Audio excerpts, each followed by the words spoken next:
कवन कवन गुण कह कह गावां। तू साहिब गुणी निधाना, तुमरी महिमा वरन न सकूं। तू ठाकर ऊच भगवाना, बो गोचरै शास्त्र खट। पिंग गिरन चढ़ जाए, अंध लखै बदरा सुनै। जो काल कृपा कराए, एक अंकार सतगुरु। ते प्रसाद सच होए, वाहिगुरु जी की फतेह है। विघ्न बनासन सोए, वाहिगुरु जी की फतेह है।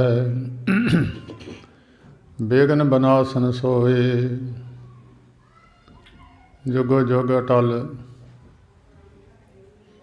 चबर छतर तख्त दे मालिक ਸਾਹਿਬ ਸ੍ਰੀ ਗੁਰੂ ਗ੍ਰੰਥ ਸਾਹਿਬ ਜੀ ਮਹਾਰਾਜ, ਤਿਨਾਂ ਦੇ ਪਵਿੱਤਰ ਚਰਨਾਂ ਵਿੱਚ ਜਿਤਨੀ ਵੀ ਸੰਗਤ ਜੁੜ ਕੇ ਬੈਠੀ ਹੈ, ਜੋ ਕਰਮ ਜੀਵ ਨੂੰ ਕਰਨ ਵਾਸਤੇ ਗੁਰੂਆਂ ਪੀਰਾਂ ਮਹਾਤਮਾ ਲੋਕਾਂ ਦਾ ਉਪਦੇਸ਼ ਹੈ, ਉਸ ਨੂੰ ਕਮਾਉਣ ਦਾ ਸਮਾਂ ਪ੍ਰਾਪਤ ਹੋਇਆ ਹੈ। ਜਿਸ ਕਰਮ ਦੇ ਕਰਨ ਕਰਕੇ ਨਿਰੰਕਾਰ ਦੀ ਦਰਗਾਹ ਦੇ ਅੰਦਰ ਮਨੁੱਖ ਦਾ ਮੁੱਖ ਸਤਿਕਾਰਿਆ ਜਾਂਦਾ ਹੈ। ਗੁਰੂ ਅਰਜਨ ਦੇਵ ਮਹਾਰਾਜ ਦੇ ਉਸ ਪਵਿੱਤਰ ਵਚਨ ਨੂੰ ਮੁੱਖ ਰੱਖਦਿਆਂ ਹੋਇਆਂ ਜਿਹੜੇ ਇਰਦ ਗਿਰਦ ਘੁੰਮਦੇ ਆ, ਉਹ ਜ਼ਰੂਰ ਇਹ ਸਮਾਂ ਸਾਂਭ ਲਿਓ। ਗੁਰੂ ਅਰਜਨ ਦੇਵ ਮਹਾਰਾਜ ਦੀ ਪਵਿੱਤਰ ਬਾਣੀ ਜਿਹੜੇ ਪੜ੍ਹਦੇ ਆ ਸੁਖਮਨੀ ਸਾਹਿਬ ਜੀ ਦੀ, ਉਹਦੇ ਵਿੱਚ ਇੱਕ ਬਹੁਤ ਪਵਿੱਤਰ ਵਚਨ ਹੈ। ਵਚਨ ਤਾਂ ਇੱਕੋ ਹੀ ਬਹੁਤ ਹੈ ਜੇ ਸਾਂਭ ਲਿਆ ਜਾਵੇ। ਕਰ ਹਰ ਕਰਮ ਸਰਵਣ ਹਰ ਕਥਾ, ਹਰ ਦਰਗਹਿ ਨਾਨਕ ਉਜਲ ਮਥਾ। ਐਸਾ ਕਰਮ ਕਰਨ ਦੇ ਨਾਲ ਨਿਰੰਕਾਰ ਦੀ ਦਰਗਾਹ ਵਿੱਚ ਉਸ ਮਨੁੱਖ ਦਾ ਸਤਿਕਾਰ ਕੀਤਾ ਜਾਂਦਾ ਹੈ। ਕਈ ਪੁਰਸ਼ਾਂ ਦਾ ਤਿਰਸਕਾਰ ਵੀ ਕੀਤਾ ਜਾਂਦਾ ਹੈ। ਜਿਹੜੇ ਗਲਤ ਕਰਮ ਕਰਦੇ ਹਨ ਉਹਨਾਂ ਨੂੰ ਸ਼ਰਮਿੰਦਾ ਹੋਣਾ ਪੈਂਦਾ ਹੈ, ਜਿਹਦਾ ਜ਼ਿਕਰ ਸ਼ੇਖ ਫਰੀਦ ਸਾਹਿਬ ਜੀ ਨੇ ਆਪਣੀ ਪਵਿੱਤਰ ਬਾਣੀ ਵਿੱਚ ਕੀਤਾ ਹੈ। ਫਰੀਦਾ ਜਿਨੇ ਕਮੜੀ ਨਾਹੀ ਗੁਣ, ਤੇ ਕਮੜੇ ਵਿਸਾਰ। ਮਤ ਸ਼ਰਮਿੰਦਾ ਥੀਵੀ ਸਾਈਂ ਦੇ ਦਰਬਾਰ। ਉੱਥੇ ਜਾ ਕੇ ਸ਼ਰਮਿੰਦਾ ਹੋਣਾ ਪਵੇਗਾ। ਜਿੰਨੇ ਵੀ ਧਾਰਮਿਕ ਗ੍ਰੰਥ ਨੇ, ਹਿੰਦੁਸਤਾਨ ਦੀ ਪਵਿੱਤਰ ਧਰਤੀ ਹੈ, ਸਾਰੀ ਦੁਨੀਆ ਦੇ ਨਕਸ਼ੇ ਤੋਂ ਇੱਕੋ ਹੀ ਮੁਲਕ ਹੈ। ਬਹੁਤ ਵੱਡਾ ਤਾਂ ਨਹੀਂ ਹੈ, ਪਰ ਇਹਦੇ ਵਿੱਚੋਂ ਬਹੁਤ ਸਾਰੇ ਮੁਲਕ ਨਿਕਲੇ ਨੇ। ਪਰ ਇੱਕੋ ਇੱਕ ਧਰਮ ਦੀ ਨਗਰੀ ਹੈ ਸਾਰੀ ਦੁਨੀਆ ਦੇ ਵਿੱਚੋਂ, ਜਿਹਨੂੰ ਕਈ ਨਾਮਾਂ ਦੇ ਨਾਲ ਯਾਦ ਕੀਤਾ ਜਾਂਦਾ। ਕੋਈ ਹਿੰਦੁਸਤਾਨ ਕਹਿੰਦਾ, ਕੋਈ ਇੰਡੀਆ ਕਹਿੰਦਾ, ਕੋਈ ਭਾਰਤ ਕਹਿੰਦਾ, ਕੋਈ ਕਿਸੇ ਨਾਮ ਨਾਲ ਪੁਕਾਰਦੇ ਨੇ। ਇੱਕੋ ਹੀ ਇੱਕ ਇਸ ਧਰਤੀ ਨੂੰ ਮਾਣ ਹੈ ਦੁਨੀਆ ਦੇ ਅੰਦਰ, ਜਿਸ ਧਰਤੀ ਦੇ ਉੱਤੇ ਪੀਰ ਫਕੀਰ ਮਹਾਤਮਾ ਲੋਕ, ਅਵਤਾਰੀ ਲੋਕ, ਉਹ ਤਾਂ ਆਏ ਨੇ। ਉਹਨਾਂ ਨੇ ਜਿੰਨੇ ਪੁਰਾਣ ਨੇ, ਸ਼ਾਸਤਰ ਨੇ, ਸਿਮਰਤੀਆਂ ਨੇ, ਵੇਦ ਨੇ ਜਾਂ ਧਾਰਮਿਕ ਗ੍ਰੰਥ ਜੀਵਾਂ ਨੂੰ ਗਿਆਨ ਦੇਣ ਵਾਸਤੇ ਜੋ ਲਿਖੇ ਨੇ, ਉਹ ਸਾਰੇ ਇਸ ਪਵਿੱਤਰ ਧਰਤੀ 'ਤੇ ਲਿਖੇ ਗਏ ਆ। ਗੁਰੂ ਗ੍ਰੰਥ ਸਾਹਿਬ ਜੀ ਮਹਾਰਾਜ ਦੀ ਪਵਿੱਤਰ ਬਾਣੀ ਦਾ ਜ਼ਿਕਰ ਹੈ। ਜਿਨ੍ਹਾਂ ਅਵਤਾਰਾਂ ਨੇ ਇਸ ਧਰਤੀ 'ਤੇ ਜਨਮ ਲਿਆ ਹੈ, ਉਹਨਾਂ ਦਾ ਬੜਾ ਸਤਿਕਾਰ ਅੱਜ ਦੁਨੀਆ ਦੇ ਅੰਦਰ ਹੈ। ਸਤਿਯੁਗ ਤੈ ਮਾਣਿਓ ਛਲਿਓ ਬਲ ਬਾਵਨ ਪਾਇਓ, ਤ੍ਰੇਤੇ ਤੈ ਮਾਣਿਓ ਰਾਮ ਰਘੁਬੰਸ ਕਹਾਇਓ। ਦੁਆਪਰ ਕ੍ਰਿਸ਼ਨ ਮੁਰਾਰ ਕੰਸ ਕਿਰਥਾਰਥ ਕੀਓ, ਉਗਰ ਸੈਨ ਕੋ ਰਾਜ ਅਪੈ ਭਗਤੈ ਜਨ ਦੀਓ। ਕਲਯੁਗ ਪ੍ਰਮਾਣ ਗੁਰੂ ਨਾਨਕ ਅੰਗਦ ਅਮਰ ਕਹਾਇਓ, ਸ੍ਰੀ ਗੁਰੂ ਰਾਜ ਅਬਚਲ ਅਟਲ ਆਦਿ ਪੁਰਖ ਫਰਮਾਇਓ। ਇਹ ਜਿਨ੍ਹਾਂ ਅਵਤਾਰਾਂ ਦਾ ਜ਼ਿਕਰ ਹੈ, ਸਾਰੇ ਇਸ ਧਰਤੀ 'ਤੇ ਹੀ ਪੈਦਾ ਹੋਏ ਆ, ਇਸ ਧਰਤੀ 'ਤੇ ਉਤਰੇ ਆ। ਹਿੰਦੁਸਤਾਨ ਦੀ ਧਰਤੀ ਤੋਂ ਹੋਰ ਵੱਡਾ ਮਾਣ ਹੈ ਪੰਜਾਬ ਦੀ ਧਰਤੀ ਨੂੰ। ਪੰਜਾਬ ਦੀ ਧਰਤੀ ਦੇ ਵਿੱਚੋਂ ਵੀ ਵੱਡਾ ਮਾਣ ਹੈ, ਦੁਆਬੇ ਦੀ ਧਰਤੀ ਨੂੰ ਵੱਡਾ ਮਾਣ ਹੈ। ਜਿੰਨੇ ਸਾਧੂ ਮਹਾਤਮਾ ਫਕੀਰ ਲੋਕ ਇਸ ਧਰਤੀ 'ਤੇ ਆਏ ਆ, ਸ਼ਾਇਦ ਪੰਜਾਬ ਦੀ ਧਰਤੀ ਵਿੱਚ ਕਿਤੇ ਆਏ ਹੋਣ। ਬਾਕੀ ਪੰਜਾਬ ਨੂੰ ਹੋਰ ਵੀ ਵੱਡਾ ਮਾਣ ਹੈ। ਗੁਰੂ ਨਾਨਕ ਦੇਵ ਮਹਾਰਾਜ ਵਰਗੇ ਅਵਤਾਰੀ ਪੁਰਖ ਸਾਰਿਆਂ ਵਰਨਾਂ ਨੂੰ ਉਪਦੇਸ਼ ਦੇਣ ਵਾਲੇ ਇਸ ਪੰਜਾਬ ਦੀ ਧਰਤੀ 'ਤੇ 10 ਰੂਪਾਂ ਵਿੱਚ ਇਸ ਧਰਤੀ 'ਤੇ ਵਿਚਰੇ ਨੇ। ਉਹੀ 10 ਜੋਤਾਂ ਦਾ ਰੂਪ ਸਾਹਿਬ ਸ੍ਰੀ ਗੁਰੂ ਗ੍ਰੰਥ ਸਾਹਿਬ ਜੀ ਮਹਾਰਾਜ ਅੱਜ ਦੁਨੀਆ ਦੇ ਕੋਨੇ-ਕੋਨੇ 'ਤੇ ਬਿਰਾਜਮਾਨ ਨੇ। ਜਿਹੜਾ ਗਿਆਨ ਉਹਨਾਂ ਪੁਰਖਾਂ ਦੇ ਅੰਦਰੋਂ ਪੈਦਾ ਹੋਇਆ ਸੀ, ਉਹ ਗਿਆਨ ਉਹਨਾਂ ਨੇ ਗੁਰੂ ਗ੍ਰੰਥ ਸਾਹਿਬ ਜੀ ਦੇ ਕਾਗਜ਼ਾਂ 'ਤੇ ਲਿਖ ਦਿੱਤਾ। ਉਹ ਗਿਆਨ 'ਤੇ ਜੇ ਕੋਈ ਚੱਲਦਾ ਹੈ, ਉਸੇ ਪਦਵੀ 'ਤੇ ਪਹੁੰਚ ਜਾਂਦਾ ਹੈ। ਜਿਹੜੇ ਭਗਤਾਂ ਨੇ ਉਹ ਕਮਾਈ ਕੀਤੀ ਆ, ਉਹਨਾਂ ਭਗਤਾਂ ਨੂੰ ਵੀ ਗੁਰੂ ਗ੍ਰੰਥ ਸਾਹਿਬ ਵਿੱਚ ਜਗ੍ਹਾ ਮਿਲੀ ਆ। ਜਿਨ੍ਹਾਂ ਅਵਤਾਰਾਂ ਨੇ, ਪੁਰਖਾਂ ਨੇ, ਗੁਰਮੁਖਾਂ ਨੇ, ਸਿੱਖਾਂ ਨੇ ਉਹਨਾਂ ਅਵਤਾਰੀ ਪੁਰਖਾਂ ਦਾ ਬਚਨ ਮੰਨਿਆ, ਉਹ ਵੀ ਅੱਜ ਸਤਿਕਾਰੇ ਜਾਂਦੇ ਆ ਦੁਨੀਆ ਵਿੱਚ। ਸੋ ਕੁਛ ਦਿਨਾਂ ਤੋਂ ਸਹਿਜ ਪਾਠ ਸ੍ਰੀ ਗੁਰੂ ਗ੍ਰੰਥ ਸਾਹਿਬ ਜੀ ਦੇ ਰੱਖੇ ਗਏ ਸਨ। ਉਸ ਤੋਂ ਉਪਰੰਤ ਹੁਕਮਨਾਮੇ ਜੋ ਬਹੁਤ ਸਾਰੀ ਸੰਗਤ ਨੇ ਤਾਂ ਸਰਵਣ ਨਹੀਂ ਕੀਤੇ, ਥੋੜ੍ਹਿਆਂ ਨੇ ਕੀਤੇ ਹੋਣਗੇ। ਕੋਈ ਕਲਯੁਗ ਦਾ ਪ੍ਰਭਾਵ ਹੈ, ਜਿਸ ਕਾਰਨ ਕਰਕੇ ਅੱਜ ਦੁਨੀਆ ਧਾਰਮਿਕ ਪੱਖ ਤੋਂ ਪਿੱਛੇ ਹਟਦੀ ਜਾਂਦੀ ਹੈ। ਐਡਾ ਵੱਡਾ ਲਾਭ ਕਲਯੁਗ ਦੇ ਵਿੱਚ ਉੱਧਰ ਕਿਤੇ ਮਿਲਣਾ ਨਹੀਂ ਹੈ। ਗੁਰੂ ਗੋਬਿੰਦ ਸਿੰਘ ਸਾਹਿਬ ਮਹਾਰਾਜ ਦਾ ਗੁਰਸਿੱਖਾਂ ਨੂੰ ਵਚਨ ਸੀ, ਅਗਰ ਕੋਈ ਸਹਿਜ ਪਾਠ ਜਾਂ ਅਖੰਡ ਪਾਠ ਸਾਹਿਬ ਕਿਸੇ ਦੇ ਪ੍ਰਾਰੰਭ ਹੋਵੇ, ਜੇ ਮਨੁੱਖ ਸਾਰੇ ਪਾਠ ਨੂੰ ਨਹੀਂ ਸਰਵਣ ਕਰ ਸਕਦਾ, ਜਦੋਂ ਗੁਰੂ ਤੇਗ ਬਹਾਦਰ ਸਾਹਿਬ ਜੀ ਦੇ ਸ਼ਲੋਕ ਮਹੱਲਾ 9ਵਾਂ ਪੜ੍ਹਿਆ ਜਾਵੇ, ਉਸ ਤੋਂ ਦੁਆਰਾ ਬੈਠ ਕੇ ਭੋਗ ਸਰਵਣ ਕਰ ਲਵੇ, ਸਾਰੇ ਸਹਿਜ ਪਾਠ ਦਾ ਫਲ ਉਸ ਮਨੁੱਖ ਨੂੰ ਪ੍ਰਾਪਤ ਹੋ ਜਾਂਦਾ ਹੈ। ਪਰ ਅੱਜ ਬਹੁਤ ਆਤ ਉਹਨਾਂ ਪੁਰਖਾਂ ਦੀ ਹੈ ਜਿਹੜੇ ਇਸ ਗੱਲ ਤੋਂ ਅਣਜਾਣ ਨੇ। ਉਹ ਅਣਜਾਣਤਾ ਨੂੰ ਦੂਰ ਕਰਨ ਵਾਸਤੇ, ਅਗਿਆਨਤਾ ਨੂੰ ਦੂਰ ਕਰਨ ਵਾਸਤੇ ਪੀਰਾਂ ਫਕੀਰਾਂ ਨੇ ਜਨਮ ਲਿਆ ਧਰਤੀ 'ਤੇ। ਅਵਤਾਰਾਂ ਨੇ ਜੋ ਗਿਆਨ ਬਖਸ਼ਿਆ, ਉਹ ਗਿਆਨ ਅੱਗੇ ਲੋਕਾਂ ਨੂੰ ਵੰਡਿਆ, ਦੱਸਿਆ ਭਾਈ ਗੁਰੂ ਇਹ ਕਹਿੰਦੇ ਆ, ਵੇਦ ਸ਼ਾਸਤਰ ਇਹ ਕਹਿੰਦੇ ਆ। ਜੋ ਗੁਰੂ ਗ੍ਰੰਥ ਸਾਹਿਬ ਸਾਂਝੇ ਰਹਿਬਰ ਨੇ, ਕੋਈ ਕਿਸੇ ਦਾ ਹੱਕ ਨਹੀਂ ਹੈ ਇਕੱਲੇ ਗੁਰੂ ਗ੍ਰੰਥ ਸਾਹਿਬ ਜੀ 'ਤੇ, ਸਾਰੀ ਦੁਨੀਆ ਦਾ ਹੀ ਹੱਕ ਹੈ। ਜਿਨ੍ਹਾਂ ਵੀ ਪੁਰਖਾਂ ਨੇ ਨਾਮ ਦੀ ਕਮਾਈ ਕੀਤੀ ਆ, ਉਹਨਾਂ ਨੂੰ ਗੁਰੂ ਗ੍ਰੰਥ ਸਾਹਿਬ ਵਿੱਚ ਜਗ੍ਹਾ ਮਿਲੀ ਹੈ। ਜਿਹੜੇ ਗੁਰੂ ਮੰਨ ਕੇ ਸੇਵਾ ਕਰਦੇ ਆ, ਜਦੋਂ ਗੁਰੂ ਗੋਬਿੰਦ ਸਿੰਘ ਸਾਹਿਬ ਜੀ ਮਹਾਰਾਜ ਦੀ ਹੱਥ ਲਿਖਤ ਪੋਥੀ ਹੈ, ਬਹੁਤ ਸਾਰੇ ਗੁਰਸਿੱਖਾਂ ਨੂੰ ਜਾਂ ਹੋਰ ਧਰਮਾਂ ਨੂੰ ਵੀ ਇਹ ਭਰਮ ਹੈ। ਕਈਆਂ ਨੂੰ ਇਸ ਗੱਲ ਦਾ ਗਿਆਨ ਨਹੀਂ ਕਿ ਇਹ ਗੱਲ ਕਿੱਥੇ ਲਿਖੀ ਹੋਈ ਹੈ। ਚੇਤਾ ਰੱਖਿਓ, ਹਜ਼ੂਰ ਸਾਹਿਬ ਦੀ ਧਰਤੀ 'ਤੇ ਸਾਹਿਬ ਗੁਰੂ ਗੋਬਿੰਦ ਸਿੰਘ ਸਾਹਿਬ ਜੀ ਮਹਾਰਾਜ ਦੇ ਨਾਲ ਰਹਿਣ ਵਾਲੇ ਗੁਰਸਿੱਖਾਂ ਵਿੱਚੋਂ ਇੱਕ ਭਾਈ ਹਰ ਸਿੰਘ ਸਿੱਖ ਹੋਇਆ ਹੈ। ਉਹ ਹਰ ਸਿੰਘ ਸਾਹਿਬ ਗੁਰੂ ਗੋਬਿੰਦ ਸਿੰਘ ਸਾਹਿਬ ਜੀ ਦੇ ਹਰ ਵਕਤ ਨੇੜੇ ਰਹਿਣ ਵਾਲਾ ਗੁਰਸਿੱਖ ਸੀ। ਉਹਦੀ ਹੱਥ ਲਿਖਤ ਡਾਇਰੀ ਹੈ, ਜਿਹਦੇ ਵਿੱਚ ਉਹ ਹਰ ਰੋਜ਼ ਸਾਹਿਬਾਂ ਦੇ ਕੌਤਕ ਲਿਖਦਾ ਸੀ। ਜੋ ਬਚਨ ਗੁਰਸਿੱਖ ਆ ਕੇ ਪੁੱਛਦੇ ਸੀ, ਜੋ ਸਾਂਸੇ ਆਪਣੇ ਗੁਰੂ ਅੱਗੇ ਆ ਕੇ ਰੱਖਦੇ ਸੀ, ਉਹਨਾਂ ਸਾਂਸਿਆਂ ਨੂੰ ਹੱਲ ਕਰਨ ਦਾ ਜੋ ਗੁਰ ਉਪਦੇਸ਼ ਗੁਰੂ ਗੋਬਿੰਦ ਸਿੰਘ ਸਾਹਿਬ ਮਹਾਰਾਜ ਬਖਸ਼ਦੇ ਸੀ, ਉਹ ਉਪਦੇਸ਼ ਉਸ ਹੱਥ ਲਿਖਤ ਪੋਥੀ ਵਿੱਚ ਲਿਖਿਆ ਹੋਇਆ ਹੈ।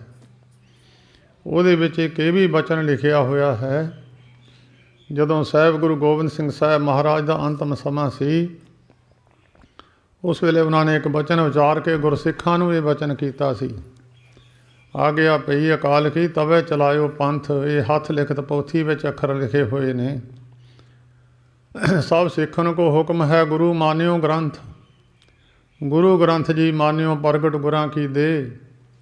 ਜੋ ਪ੍ਰਭ ਕੋ ਮਿਲਿਓ ਚਾਹੇ ਖੋਜ ਸ਼ਬਦ ਮੇ ਲੇ। ਇੱਥੇ ਮਿਲਿਓ ਅੱਖਰ ਹੈ, ਇਹ ਗੁਰੂ ਗੋਬਿੰਦ ਸਿੰਘ ਸਾਹਿਬ ਜੀ ਮਹਾਰਾਜ ਦੇ ਗੁਰਸਿੱਖਾਂ ਨੇ ਕੋਲ ਬੈਠ ਕੇ ਅੱਖਰ ਲਿਖੇ ਨੇ। ਜਿਨ੍ਹਾਂ ਨੇ ਬਚਨ ਮੰਨ ਕੇ ਉਸ ਗੁਰੂ ਗ੍ਰੰਥ ਸਾਹਿਬ ਜੀ ਮਹਾਰਾਜ ਦੀ ਪਵਿੱਤਰ ਬਾਣੀ ਦਾ ਸਤਿਕਾਰ ਕੀਤਾ ਔਰ ਉਸ ਨੂੰ ਗੁਰੂ ਗੋਬਿੰਦ ਸਿੰਘ ਸਾਹਿਬ ਦਾ ਰੂਪ ਮੰਨ ਕੇ ਗੁਰੂ ਨਾਨਕ ਸਾਹਿਬ ਦਾ ਰੂਪ ਮੰਨ ਕੇ ਸੇਵਾ ਕੀਤੀ ਹੈ, ਉਹਨਾਂ ਪੁਰਖਾਂ ਨੂੰ ਉਹੀ ਫਲ ਪ੍ਰਾਪਤ ਹੋਏ ਆ ਜਿਹੜੇ ਫਲ ਗੁਰੂਆਂ ਦੇ ਹੁੰਦਿਆਂ ਤੇ ਪ੍ਰਾਪਤ ਸੀ। ਕੇਵਲ ਇੱਕ ਓਹਲਾ ਹੈ ਮਨੁੱਖ ਦਾ ਤੇ ਪਰਮੇਸ਼ਰ ਦਾ। ਓਹਲਾ ਇੰਨਾ ਕੁ ਦੱਸਿਆ ਗੁਰੂ ਗ੍ਰੰਥ ਸਾਹਿਬ ਜੀ ਨੇ, ਹਰੇਕ ਮਨੁੱਖ ਦੇ ਅੰਦਰ ਪਰਮੇਸ਼ਰ ਵਿਆਪਕ ਹੈ। ਓਹਲਾ ਕਿੰਨਾ ਕੁ ਹੈ, ਤੁਸੀਂ ਤਿਤਲੀ ਆ, ਹੁਣ ਮੌਸਮ ਬਦਲ ਗਿਆ, ਤਿਤਲੀਆਂ ਬਹੁਤ ਘੁੰਮਣੀਆਂ। ਤਿਤਲੀ ਦਾ ਇੱਕ ਖੰਭ ਹੁੰਦਾ ਹੈ, ਉਹਨੂੰ ਜੇ ਜ਼ੋਰ ਨਾਲ ਫੜ ਲਈਏ ਉਹਦੇ ਵਿੱਚ ਸੁਰਾਖ ਹੋ ਜਾਂਦਾ ਹੈ, ਉਹ ਇੰਨਾ ਬਰੀਕ ਹੁੰਦਾ ਹੈ। ਇੰਨਾ ਪਤਲਾ ਪਰਦਾ ਦੱਸਿਆ ਮਨੁੱਖ ਦਾ ਤੇ ਪਰਮੇਸ਼ਰ ਦਾ। ਉਹ ਤਿਤਲੀ ਦਾ ਖੰਭ ਅੱਖ ਦੇ ਮੂਹਰੇ ਰੱਖ ਦਈਏ ਤੇ ਸਾਰਾ ਕੁਝ ਦਿਸਣੋਂ ਹਟ ਜਾਂਦਾ, ਭਾਵੇਂ ਪਤਲਾ ਬਹੁਤ ਹੈ। ਪਰਮੇਸ਼ਰ ਨੇੜੇ ਹੀ ਹੈ, ਉਸ ਨੂੰ ਦੇਖਣ ਵਾਸਤੇ ਮਨੁੱਖ ਦੀ ਵਿਸ਼ਵਾਸ ਦੀ ਅੱਖ ਜ਼ਰੂਰੀ ਹੈ। ਜਿੱਥੇ ਵਿਸ਼ਵਾਸ ਹੈ ਉੱਥੇ ਸ਼ਰਧਾ ਵੀ ਹੋਣੀ ਜ਼ਰੂਰੀ ਹੈ। ਇਹ ਦੋ ਹੀ ਗੱਲਾਂ ਤੋਂ ਬਿਨਾਂ ਮਨੁੱਖ ਨੂੰ ਪ੍ਰਾਪਤੀ ਨਹੀਂ ਹੁੰਦੀ। ਭਾਵੇਂ ਪੱਥਰ ਤਾਂ ਬੋਲਦਾ ਵੀ ਨਹੀਂ ਸੀ, ਖਾਂਦਾ ਵੀ ਨਹੀਂ ਸੀ। ਇੱਕ 16 ਸਾਲਾਂ ਦਾ ਜੱਟਾਂ ਦਾ ਮੁੰਡਾ, ਜਿਹਨੂੰ ਕੁਛ ਵੀ ਨਹੀਂ ਸੀ ਪਤਾ, ਕੋਈ ਗਿਆਨ ਨਹੀਂ ਸੀ ਕੋਈ ਗੱਲ ਦਾ ਕਿਸੇ ਦਾ, ਉਹਨੇ ਪੱਥਰ ਦੇ ਵਿੱਚੋਂ ਰੱਬ ਨੂੰ ਪ੍ਰਗਟ ਕਰ ਲਿਆ। ਗੁਰੂ ਗ੍ਰੰਥ ਸਾਹਿਬ ਜੀ ਵਿੱਚ ਲਿਖਿਆ ਹੋਇਆ, ਬੇ ਪ੍ਰਤੱਖ ਗਸਾਈਆਂ ਧੰਨਾ ਵਡਭਾਗਾ। ਉਸ ਪੱਥਰ ਵਿੱਚੋਂ ਪਰਮੇਸ਼ਰ ਨੂੰ ਕੱਢ ਦਿੱਤਾ ਉਹਦੇ ਵਿਸ਼ਵਾਸ ਨੇ। ਇੱਕ ਵਿਸ਼ਵਾਸ ਹੈ, ਜਿਨ੍ਹਾਂ ਦਾ ਵਿਸ਼ਵਾਸ ਗੁਰੂ ਤੇ ਗੁਰੂ ਗ੍ਰੰਥ ਸਾਹਿਬ ਤੇ, ਉਹਨਾਂ ਨੂੰ ਉਹੀ ਗੁਰੂ ਨਾਨਕ ਗੁਰੂ ਗੋਬਿੰਦ ਸਿੰਘ ਸਾਹਿਬ ਦਾ ਰੂਪ ਹੈ। ਬਾਕੀ ਵੇਦਾਂ ਸ਼ਾਸਤਰਾਂ ਨੂੰ ਨਿੰਦਿਆ ਨਹੀਂ ਗਿਆ, ਨਾ ਗੁਰੂ ਗ੍ਰੰਥ ਸਾਹਿਬ ਨੇ ਨਿੰਦਿਆ, ਨਾ ਮਹਾਤਮਾ ਲੋਕਾਂ ਨੇ, ਅਵਤਾਰਾਂ ਨੇ। ਉਹ ਗਿਆਨ ਜਿਹੜਾ ਸੀ ਅਵਤਾਰਾਂ ਪੁਰਖਾਂ ਨੇ ਲਿਖਿਆ ਹੈ। ਵੇਦ ਸ਼ਾਸਤਰ ਵੀ ਠੀਕ ਹੈ, ਵੇਦ ਗ੍ਰੰਥ ਕਹੋ ਮਤ ਝੂਠੇ, ਝੂਠਾ ਜੋ ਨਾ ਵਿਚਾਰੇ। ਜਿਹੜਾ ਇਹਨਾਂ ਦੀ ਵਿਚਾਰ ਨਹੀਂ ਕਰਦਾ ਉਹ ਝੂਠਾ ਹੈ। ਸੋ ਗੁਰੂ ਗ੍ਰੰਥ ਸਾਹਿਬ ਜੀ ਮਹਾਰਾਜ ਦੇ ਸਹਿਜ ਪਾਠ ਭੋਗ ਪਾਏ ਗਏ। ਉਹ ਤੋਂ ਬਾਅਦ ਜੋ ਹੁਕਮਨਾਮੇ, ਥੋੜ੍ਹੇ ਸਮੇਂ ਵਾਸਤੇ ਕਥਾ ਕਰਨੀ ਹੈ। ਕਥਾ ਤਾਂ ਗੁਰੂ ਨਾਨਕ ਸਾਹਿਬ ਦੀ ਸਿਫਤ, ਜੋ ਗੁਰੂ ਨੇ ਸਾਨੂੰ ਕਿਹਾ ਹੈ, ਕੀ ਕਰਨ ਵਾਸਤੇ ਕਿਹਾ ਹੈ, ਕੀ ਛੱਡਣ ਵਾਸਤੇ ਕਿਹਾ ਹੈ। ਬਹੁਤ ਸਾਰੇ ਪੁਰਖਾਂ ਦਾ ਗਿਆਨ ਹੈ। ਅੱਜ ਅਗਿਆਨਤਾ ਦੁਨੀਆ ਵਿੱਚ ਵਾਧੂ ਹੈ, ਕਲਯੁੱਗ ਦਾ ਪ੍ਰਭਾਵ ਹੈ। ਕੋਈ ਕਲਯੁੱਗ ਦੇ ਰੰਗ ਢੰਗ ਦੇਖ ਕੇ ਦੁਨੀਆ ਦੇ ਅੰਦਰ ਐਸੀ ਹਵਾ ਵਗ ਗਈ ਹੈ, ਧਾਰਮਿਕ ਪੱਖ ਪਿੱਛੇ ਛੱਡ ਦਿੱਤਾ ਅਤੇ ਸੰਸਾਰਕ ਪੱਖ ਮੂਹਰੇ ਆ ਗਿਆ ਹੈ। ਉਸ ਨੂੰ ਪੱਖ ਨੂੰ ਦਰਸਾਉਣ ਵਾਸਤੇ ਗੁਰੂ ਗ੍ਰੰਥ ਸਾਹਿਬ ਜੀ ਮਹਾਰਾਜ ਦੀ ਕਥਾ ਸਾਧੂ ਮਹਾਤਮਾ ਲੋਕ ਭਾਵੇਂ ਸੁਣਾਉਂਦੇ ਹੈ, ਪਰ ਸੁਣਾਉਂਦੇ ਬਚਨ ਮੰਨਣ ਵਾਲੇ ਪੁਰਖ ਜਾਂ ਸੁਣਨ ਵਾਲੇ ਪੁਰਖ ਉਹਨੂੰ ਸੁਣਨਾ ਬਹੁਤਾ ਪਸੰਦ ਨਹੀਂ ਕਰਦੇ, ਕਿਉਂਕਿ ਉਹਨਾਂ ਦੀ ਇੱਛਾ ਨਹੀਂ ਹੈ। ਜਦ ਕਿਸੇ ਚੀਜ਼ ਦੀ ਭੁੱਖ ਨਾ ਹੋਵੇ ਤਾਂ ਮਨੁੱਖ ਖਾਂਦਾ ਨਹੀਂ ਹੈ। ਪਿਆਸ ਤੋਂ ਬਿਨਾਂ ਪਾਣੀ ਨਹੀਂ ਮਨੁੱਖ ਪੀਂਦਾ। ਕਿਸੇ ਚੀਜ਼ ਦੀ ਇੱਛਾ ਤੋਂ ਬਿਨਾਂ ਮਨੁੱਖ ਦੀ ਜਦ ਭਾਵਨਾ ਹੀ ਨਹੀਂ ਹੈ ਤਾਂ ਮਨੁੱਖ ਫਿਰ ਉਸ ਪਾਸੇ ਨੂੰ ਤੁਰਦਾ ਨਹੀਂ ਹੈ। ਇਸ ਕਰਕੇ ਜੋ ਕਥਾ ਗੁਰੂ ਦੀ ਹੈ, ਗੁਰੂ ਗ੍ਰੰਥ ਸਾਹਿਬ ਜੀ ਦਾ ਵਿਖਿਆਨ ਹੈ। ਗੁਰੂ ਗ੍ਰੰਥ ਸਾਹਿਬ ਵਿੱਚ ਬਚਨ ਲਿਖੇ ਨੇ ਬੜੇ, ਜਿਹੜੇ ਗੁਰਮੁਖੋ ਬੈਠੇ ਹਾਂ, ਥੋੜ੍ਹੇ ਸਮੇਂ ਵਾਸਤੇ ਸਮਾਂ ਪ੍ਰਾਪਤ ਹੋਇਆ ਹੈ, ਇਹਨੂੰ ਸਾਂਭ ਲਈਏ। ਜਿੰਨੇ ਸਵਾਸ ਗੁਰੂ ਦੀ ਕਥਾ ਵਿੱਚ ਬੀਤ ਜਾਣ, ਗੁਰੂ ਦੀ ਸਿਫਤ ਸਲਾਹ ਵਿੱਚ ਬੀਤ ਜਾਣ, ਗੁਰੂ ਦੀ ਹਾਜ਼ਰੀ ਵਿੱਚ ਬੀਤ ਜਾਣ, ਸਫਲੇ ਸਾਹ ਗਿਣੇ ਜਾਂਦੇ ਆ। ਸਾਹ ਤਾਂ ਬੀਤੀ ਜਾਂਦੇ ਆ, ਨਿਕਲ ਜਾਂਦੇ ਆ, ਕਈ ਨਿਸਫਲ ਚਲੇ ਜਾਂਦੇ ਆ, ਕਈ ਸਫਲੇ ਹੋ ਜਾਂਦੇ ਆ। ਤਾਂ ਗੁਰੂ ਗ੍ਰੰਥ ਸਾਹਿਬ ਵਿੱਚ ਬਚਨ ਲਿਖਿਆ ਹੈ, ਮਾਈ ਮਾਇਆ ਛਲ ਤ੍ਰਿਣ ਕੀ ਅਗਨ ਮੇਘ ਕੀ ਛਾਇਆ, ਗੋਬਿੰਦ ਭਜਨ ਬਿਨ ਹੜ ਕਾ ਜਲ। ਜੋ ਮਾਇਕ ਪਦਾਰਥ ਹਨ ਤੁਸੀਂ ਦੇਖਦੇ ਹੋ, ਵੱਡੇ ਵੱਡੇ ਅਡੰਬਰ ਦੁਨੀਆ ਦੇ ਅੰਦਰ, ਕੋਈ ਮਹਿਲਾਂ ਦਾ ਅੰਤ ਨਹੀਂ। ਦੁਨੀਆ ਵਿੱਚ ਧਨ ਦਾ ਕੋਈ ਅੰਤ ਨਹੀਂ ਹੈ। ਹੋਰ ਸੁੰਦਰਤਾ ਜਾਂ ਹੋਰ ਪ੍ਰਭਤਾ ਦਾ ਕੋਈ ਅੰਤ ਨਹੀਂ ਹੈ। ਇਹ ਸਾਰੀਆਂ ਚੀਜ਼ਾਂ ਛਲ ਰੂਪ ਨੇ। ਇਹ ਛਲ ਰੂਪ ਕਿੱਦਾਂ ਦੀਆਂ ਨੇ? ਗੁਰੂ ਗ੍ਰੰਥ ਸਾਹਿਬ ਵਿੱਚ ਬਚਨ ਲਿਖਿਆ ਹੈ, ਕੱਖਾਂ ਕਾਨਿਆਂ ਨੂੰ ਅੱਗ ਲਾ ਦਈਏ। ਛੋਟੇ ਛੋਟੇ ਜਿਹੜੇ ਤ੍ਰਿਣ ਕਹਿੰਦੇ ਆ, ਛੋਟੇ ਛੋਟੇ ਕੱਖ ਕਾਨੇ ਇਕੱਠੇ ਕਰਕੇ ਉਹਨਾਂ ਨੂੰ ਅੱਗ ਲਾ ਦਈਏ, ਇੱਕ ਵਾਰੀ ਬਹੁਤ ਲਾਈਟ ਕਰਦੀ ਆ, ਚਾਰ ਚਫੇਰਾ ਦਿਸਣ ਲੱਗ ਜਾਂਦਾ, ਪਰ ਉਹ ਥੋੜ੍ਹੇ ਸਮੇਂ ਵਾਸਤੇ ਛੇਤੀ ਬਹਿ ਜਾਂਦੀ ਹੈ। ਬਹੁਤਾ ਲੰਮਾ ਸਮਾਂ ਉਹ ਅੱਗ ਰਹਿੰਦੀ ਨਹੀਂ ਹੈ। ਤ੍ਰਿਣ ਕੀ ਅਗਨ ਮੇਘ ਕੀ ਛਾਇਆ, ਬੱਦਲਾਂ ਦੀ ਛਾਂ ਹੁੰਦੀ ਆ। ਮਾੜਾ ਜਿਹਾ ਹਵਾ ਦਾ ਚੋਲਾ ਆਉਂਦਾ, ਬੱਦਲਾਂ ਦੀ ਛਾਂ ਪਰੇ, ਬੱਦਲ ਪਰੇ ਹੋ ਜਾਂਦੇ ਆ, ਧੁੱਪ ਫਿਰ ਨਿਕਲ ਆਉਂਦੀ ਆ। ਤ੍ਰਿਣ ਕੀ ਅਗਨ ਮੇਘ ਕੀ ਛਾਇਆ, ਗੋਬਿੰਦ ਭਜਨ ਬਿਨ ਹੜ ਕਾ ਜਲ। ਹੜ੍ਹਾਂ ਦਾ ਪਾਣੀ ਆਉਂਦਾ ਬਹੁਤ ਤੇਜ਼ ਹੈ, ਪਰ ਜਦੋਂ ਚਲਿਆ ਜਾਂਦਾ ਜਾਣ ਲੱਗੇ ਦੀ ਬਹੁਤੀ ਦੇਰ ਨਹੀਂ ਲੱਗਦੀ, ਛੇਤੀ ਖਤਮ ਹੋ ਜਾਂਦਾ। ਇਹ ਸੰਸਾਰਕ ਸੁੱਖ ਜਿਹੜੇ ਆ, ਜਿਹਨੂੰ ਵੀ ਮਿਲੇ ਆ, ਕਿਸੇ ਨੂੰ ਬਹੁਤੇ ਆ, ਕਿਸੇ ਨੂੰ ਥੋੜ੍ਹੇ ਆ। ਇਹ ਥੋੜ੍ਹੇ ਸਮੇਂ ਵਾਸਤੇ ਹੀ ਹੁੰਦੇ ਆ। ਇਹਨਾਂ ਦਾ ਇੱਕ ਮਨੁੱਖ ਨੂੰ ਛਲ ਬਣਾ ਦਿੱਤਾ। ਤਾਂ ਸਤਿਗੁਰੂ ਜੀ ਨੇ ਕਿਹਾ, ਭਾਈ ਵੇਦ ਬਖਿਆਨ ਕਰਤ ਸਾਧੂ ਜਨ। ਦੁਨੀਆ ਦੇ ਵਿੱਚ ਸਾਧੂ ਮਹਾਤਮਾ ਉਹਨਾਂ ਨੂੰ ਕਿਹਾ ਜਿਹੜੇ ਨਿਰਮਲ ਆਤਮਾ, ਜਿਨ੍ਹਾਂ ਨੇ ਗੁਰੂ ਦਾ ਵਚਨ ਮੰਨਿਆ, ਅਵਤਾਰਾਂ ਦਾ ਵਚਨ ਮੰਨਿਆ, ਜਿਹੜੇ ਵਚਨ ਮੰਨ ਕੇ ਤੁਰੇ ਆ ਦੁਨੀਆ ਵਿੱਚ, ਉਹਨਾਂ ਨੂੰ ਸਾਧੂ ਜਨ ਕਹਿੰਦੇ ਆ, ਰੱਬ ਦੇ ਪਿਆਰੇ ਕਹਿੰਦੇ ਆ। ਵੈਸੇ ਕੋਈ ਪਿੰਡ ਵਿੱਚ, ਨਗਰ ਵਿੱਚ ਚੰਗਾ ਕੋਈ ਬੰਦਾ ਹੋਵੇ, ਕਿਸੇ ਨੂੰ ਮੰਦਾ ਨਾ ਬੋਲਦਾ ਹੋਵੇ, ਆਪਣੀ ਕਮਾਈ ਕਰਕੇ ਖਾਂਦਾ ਹੋਵੇ, ਉਹਨੂੰ ਲੋਕ ਦੇਵਤਾ ਕਹਿਣ ਲੱਗ ਜਾਂਦੇ ਆ। ਸਾਹਿਬ ਗੁਰੂ ਗੋਬਿੰਦ ਸਿੰਘ ਸਾਹਿਬ ਜੀ ਮਹਾਰਾਜ ਨੇ ਬਚਿੱਤਰ ਨਾਟਕ ਵਿੱਚ ਇਹਦਾ ਜ਼ਿਕਰ ਕੀਤਾ ਹੈ। ਸਾਧ ਕਰਮ ਜੇ ਪੁਰਖ ਕਮਾਵੈ, ਨਾਮ ਦੇਵਤਾ ਜਗਤ ਕਹਾਵੈ।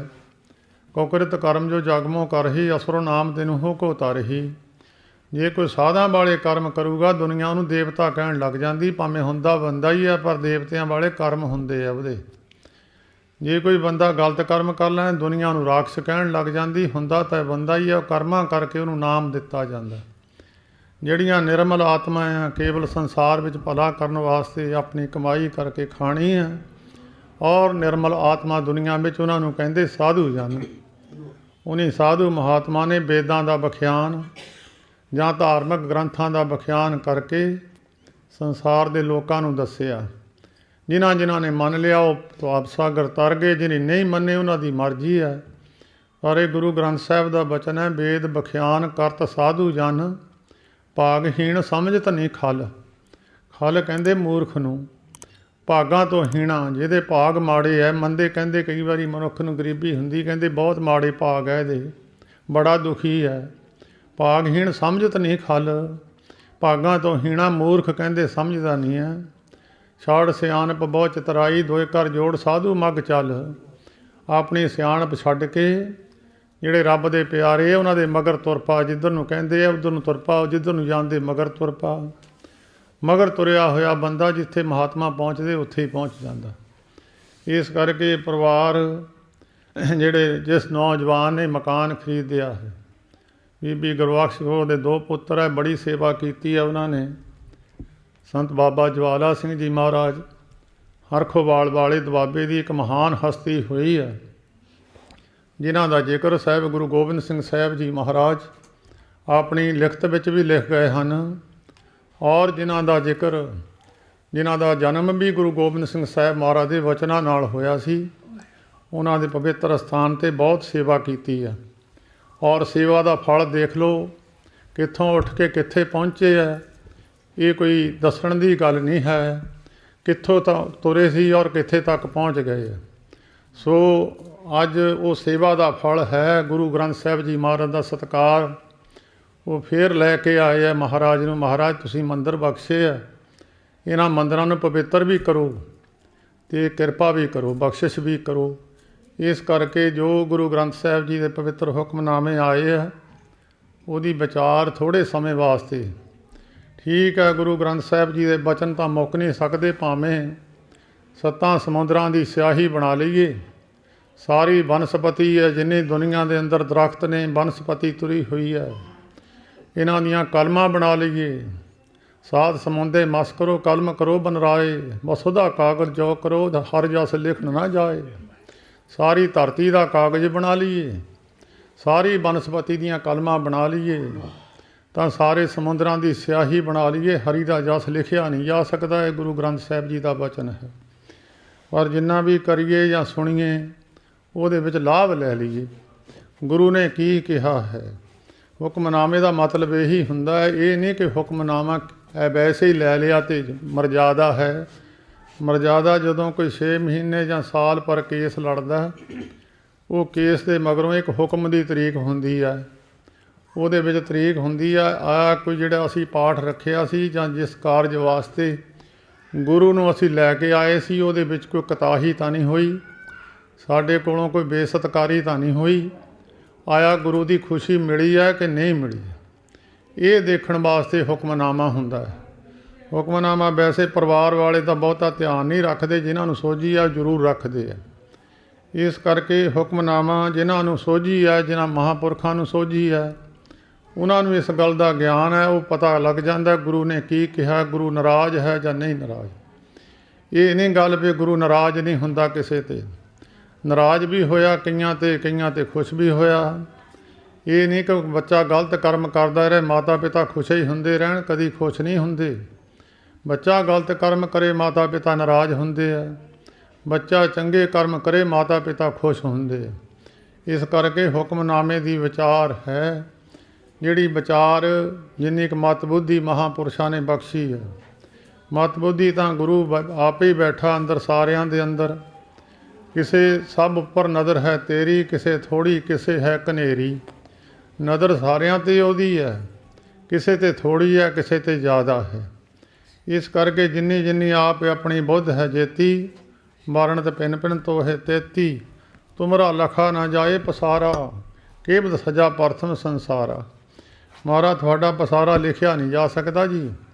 ਫਿਰ ਵੀ ਚਲੋ ਜਿੰਨੀ ਕੁ ਮਤ ਬੁੱਧੀ ਤੁਸੀਂ ਬਖਸ਼ੀ ਆ ਉਹਦੇ ਅਨੁਸਾਰ ਗੁਰੂ ਦੀ ਬਾਣੀ ਦਾ, ਗੁਰੂ ਦਾ ਜਸ, ਸਾਰੇ ਗੁਰੂ ਪੀਰ ਮਹਾਂਪੁਰਖ ਅਵਤਾਰੀ ਪੁਰਸ਼, ਦੇਖੋ ਕਿੰਨਾ ਸਤਿਕਾਰ ਬਖਸ਼ਿਆ ਗੁਰੂ ਗ੍ਰੰਥ ਸਾਹਿਬ ਵਿੱਚ ਭਗਤਾਂ ਨੂੰ।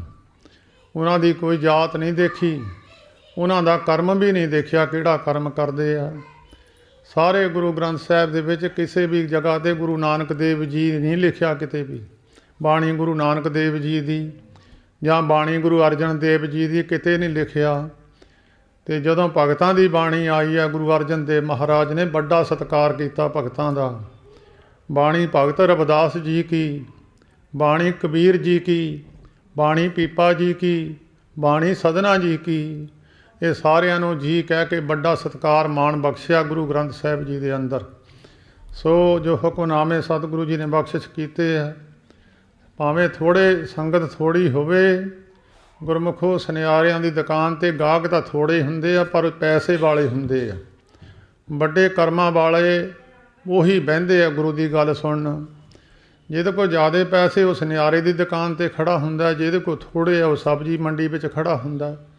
ਇਸ ਕਰਕੇ ਬੰਦੇ ਭਾਵੇਂ ਥੋੜ੍ਹੇ ਹੋਣ, ਗਾਹਕ ਹੋਣ ਗੁਰੂ ਦੀ ਗੱਲ ਦੇ। ਇਸ ਕਰਕੇ ਜੋ ਹੁਕਮਨਾਮੇ ਸਤਿਗੁਰੂ ਜੀ ਨੇ ਬਖਸ਼ਿਸ਼ ਕੀਤੇ ਸਾਰਿਆਂ ਨੇ ਤਾਂ ਨਹੀਂ ਸੁਣੇ ਹੋਣੇ। ਬਹੁਤ ਸੰਗਤ ਮਗਰੋਂ ਹੀ ਪਹੁੰਚਦੇ ਆ, ਜਦੋਂ ਰਾਗੀਆਂ ਤੋਂ ਬਾਅਦ, ਜਦੋਂ ਰਾਗੀ ਕਦੋਂ ਸਮਾਪਤੀ ਕਰਦੇ ਆ, ਪ੍ਰਸ਼ਾਦੇ ਦੇ ਵੇਲੇ ਹੀ ਆਉਂਦੇ ਆ, ਸਿਰਫ ਟਾਈਮ ਟਪਾਉਣ ਵਾਸਤੇ। ਚੇਤਾ ਰੱਖਿਆ ਕਰੋ, ਸਵਾਸਾਂ ਨੂੰ ਸਫਲ ਕਰਿਆ ਕਰੋ। ਕਿਤੇ ਉਹ ਚੰਗੀ ਰਸਤੇ ਦੇ ਵਿੱਚ ਪੈਸੇ ਡਿੱਗੇ ਹੋਣ, ਕੋਈ ਛੱਡਦਾ ਚੱਕ ਲੈਂਦੇ ਆ। ਕੋਈ ਚੰਗੀ ਚੀਜ਼ ਰਸਤੇ ਵਿੱਚੋਂ ਕਿਸੇ ਨੂੰ ਮਿਲ ਜਾਵੇ, ਕੋਈ ਛੱਡਦਾ ਚੱਕ ਕੇ ਲੈ ਆਉਂਦੇ ਆ। ਇਸੇ ਤਰ੍ਹਾਂ ਇੱਕ ਚੀਜ਼ ਮੁਫਤ ਮਿਲਦੀ ਹੈ ਦੁਨੀਆ ਵਿੱਚ। ਇੱਥੋਂ ਤੁਸੀਂ ਅਮਰੀਕਾ ਕੈਨੇਡਾ ਜਾਓ, ਤੁਹਾਡੇ ਪੈਸੇ ਚੱਲਦੇ ਨਹੀਂ ਹੈ, ਕਨਵਰਟ ਕਰਨੇ ਪੈਂਦੇ ਆ, ਕਰੰਸੀ ਬਦਲਣੀ ਪੈਂਦੀ ਆ। ਇੱਦਾਂ ਰੱਬ ਦੇ ਘਰ ਵਿੱਚ ਕਰੰਸੀ ਬਦਲਣੀ ਪੈਂਦੀ ਹੈ। ਉਹ ਕਰੰਸੀ ਇੱਥੇ ਮੁਫਤ ਮਿਲਦੀ ਹੈ, ਤੁਹਾਨੂੰ ਬਦਲਣੀ ਪੈਣੀ ਨਹੀਂ ਹੈ। ਤੁਹਾਨੂੰ ਦੁਨਿਆਵੀ ਕਰੰਸੀ ਦੇਣੀ ਨਹੀਂ ਪੈਣੀ ਅਤੇ ਪਰਮੇਸ਼ਰ ਦੀ ਦਰਗਾਹ ਦੀ ਕਰੰਸੀ ਲੈਣੀ ਨਹੀਂ ਪੈਣੀ। ਉਹ ਕਰੰਸੀ ਹੈ ਗੁਰੂ ਕਬੀਰ ਸਾਹਿਬ ਜੀ ਦੀ ਪਵਿੱਤਰ ਬਾਣੀ ਦਾ ਜ਼ਿਕਰ ਹੈ। ਕਬੀਰ ਸਾਹਿਬ ਕਹਿੰਦੇ, ਕਬੀਰ ਲੁੱਟਣਾ ਹੈ ਤੋ ਲੂਟ ਲੈ, ਰਾਮ ਨਾਮ ਕੀ ਲੂਟ, ਫਿਰ ਪਾਛੇ ਪਛਤਾਹੋਂਗੇ ਜਦ ਪ੍ਰਾਣ ਜਾਏਂਗੇ ਛੂਟ। ਕਹਿੰਦੇ ਹੁਣ ਲੁੱਟ ਪਈ ਹੈ ਰਾਮ ਨਾਮ ਦੀ, ਜਿੰਨਾ ਮਰਜ਼ੀ ਜਪ ਲੈ, ਜਿੰਨਾ ਮਰਜ਼ੀ ਇਕੱਠਾ ਕਰ ਲੈ। ਭਾਵੇਂ ਗਵਾਂਢ ਵੀ ਹੋਵੇ ਸਤਸੰਗ, ਉੱਥੇ ਬਿਨਾਂ ਸੱਦੇ ਵੀ ਚਲੇ ਜਾਵੇ। ਗਵਾਂਢ ਜੇ ਡੁੱਬਣ ਵਾਲਾ ਕੰਮ ਹੋਵੇ, ਦੁਨੀਆ ਦੇਖੋ ਤੁਸੀਂ ਬੇਹੋਸ਼ ਹੋ ਜਾਂਦੇ, ਨੱਚਦੇ ਸਾਹ ਨਹੀਂ ਲੈਂਦੇ, ਉੱਥੇ ਸੱਦੇ 'ਤੇ ਵੀ ਨਹੀਂ ਜਾਈਦਾ। ਜਿੱਥੇ ਮਾੜੇ ਪਾਸੇ ਨੂੰ ਬੰਦਾ ਜਾਂਦਾ ਹੋਵੇ, ਗਲਤ ਕਰਮ ਕਰਦੇ ਹੋਣ ਲੋਕ, ਜਿਨ੍ਹਾਂ ਕਰਮਾਂ ਕਰਕੇ ਦਰਗਾਹ ਵਿੱਚ ਸਾਨੂੰ ਸ਼ਰਮਿੰਦੇ ਹੋਣਾ ਪਵੇ, ਉੱਥੇ ਸੱਦੇ 'ਤੇ ਵੀ ਨਹੀਂ ਜਾਈਦਾ। ਜਿੱਥੇ ਗੁਰੂ ਦੀ ਗੱਲ ਸੁਣੀਏ, ਗੁਰੂ ਦੀ ਗੱਲ ਵਿਚਾਰ ਹੁੰਦੀ ਹੈ, ਗੁਰੂ ਦੀ ਸਿਫਤ ਹੁੰਦੀ ਹੈ, ਉੱਥੇ ਬਿਨਾਂ ਸੱਦੇ ਕਰੰਸੀ ਇਕੱਠੀ ਕਰ ਲਈਦੀ ਹੈ। ਸੋ ਗੁਰੂ ਅਰਜਨ ਚੌਥੇ ਪਾਤਸ਼ਾਹ ਗੁਰੂ ਰਾਮਦਾਸ ਮਹਾਰਾਜ, ਉਹਨਾਂ ਦੀ ਪਵਿੱਤਰ ਰਸਨਾ ਦੁਆਰਾ ਉਚਾਰਿਆ ਹੋਇਆ ਹੁਕਮਨਾਮਾ ਹੈ। ਕਿਉਂਕਿ ਪਰਿਵਾਰ ਪਹਿਲਾਂ ਤੋਂ ਹੀ, ਇਹ ਬੱਚੇ ਛੋਟੇ ਛੋਟੇ ਸਨ, ਮੇਰੇ ਕੋਲ ਰਹੇ ਛੋਟੇ ਛੋਟੇ, ਇਹ ਹਲੇ ਕੁਛੜ ਚੱਕੇ ਹੋਏ ਸੀ, ਉਦੋਂ ਦੇ ਸਾਡੇ ਕੋਲ ਹੈ। ਇਹਨਾਂ ਨੇ ਬੜੀ ਮਿਹਨਤ ਕੀਤੀ ਹੈ। ਤਕਰੀਬਨ ਜਿਹੜੇ ਉੱਥੇ ਹਰਖਵਾਲ ਦੀ ਸੰਗਤ ਹੈ, ਉਹ ਸਾਰੀ ਉਹਨਾਂ ਨੌਜਵਾਨਾਂ ਨੂੰ ਜਾਣਦੀ ਹੈ ਜਿੰਨੀ ਉਹਨਾਂ ਨੇ ਸੇਵਾ ਕੀਤੀ ਹੈ। ਉਹ ਸੇਵਾ ਦਾ ਫਲ ਹੈ, ਸੇਵਾ ਦਾ ਪ੍ਰਭਾਵ ਹੈ। ਉਹਨਾਂ ਨੇ ਹੁਣ ਵੀ ਸੇਵਾ, ਆਪਣੀ ਕਮਾਈ ਦਾ 10ਵਾਂ ਹਿੱਸਾ ਹੁਣ ਵੀ ਉਹ ਮਹਾਂਪੁਰਸ਼ਾਂ ਦੇ ਚਰਨਾਂ ਵਿੱਚ ਭੇਜਦੇ ਹੈ। ਸੋ ਇਸ ਕਰਕੇ ਗੁਰੂ ਰਾਮਦਾਸ ਮਹਾਰਾਜ ਨੇ ਆਪਣੀ ਪਵਿੱਤਰ ਰਸਨਾ ਤੋਂ ਜੋ ਬਖਸ਼ਿਸ਼ ਕੀਤਾ ਹੁਕਮਨਾਮਾ ਹੈ, ਥੋੜ੍ਹੇ ਸਮੇਂ ਵਾਸਤੇ ਵਿਚਾਰ ਕਰਨੀ ਹੈ। ਵਿਚਾਰ ਜਿਹੜੀ ਗੁਰੂ ਦੀ ਹੈ ਉਹਦੇ ਵਿੱਚ ਕੋਈ ਧਰਮ ਦਾ ਮਤਲਬ ਨਹੀਂ ਹੁੰਦਾ, ਸਿੱਖ ਦਾ, ਹਿੰਦੂ ਦਾ, ਕ੍ਰਿਸਚਨ ਦਾ ਜਾਂ ਮੁਸਲਮਾਨ ਦਾ, ਉਹਦਾ ਕੋਈ ਗਿਆਨ ਸਾਂਝਾ ਹੈ। ਸੱਚ ਸਾਰਿਆਂ ਦਾ ਸਾਂਝਾ ਹੈ, ਸੱਚ ਮੁਸਲਮਾਨਾਂ ਦਾ ਕੋਈ ਹੋਰ ਨਹੀਂ, ਸਿੱਖਾਂ ਦਾ ਕੋਈ ਹੋਰ ਨਹੀਂ ਹੈ।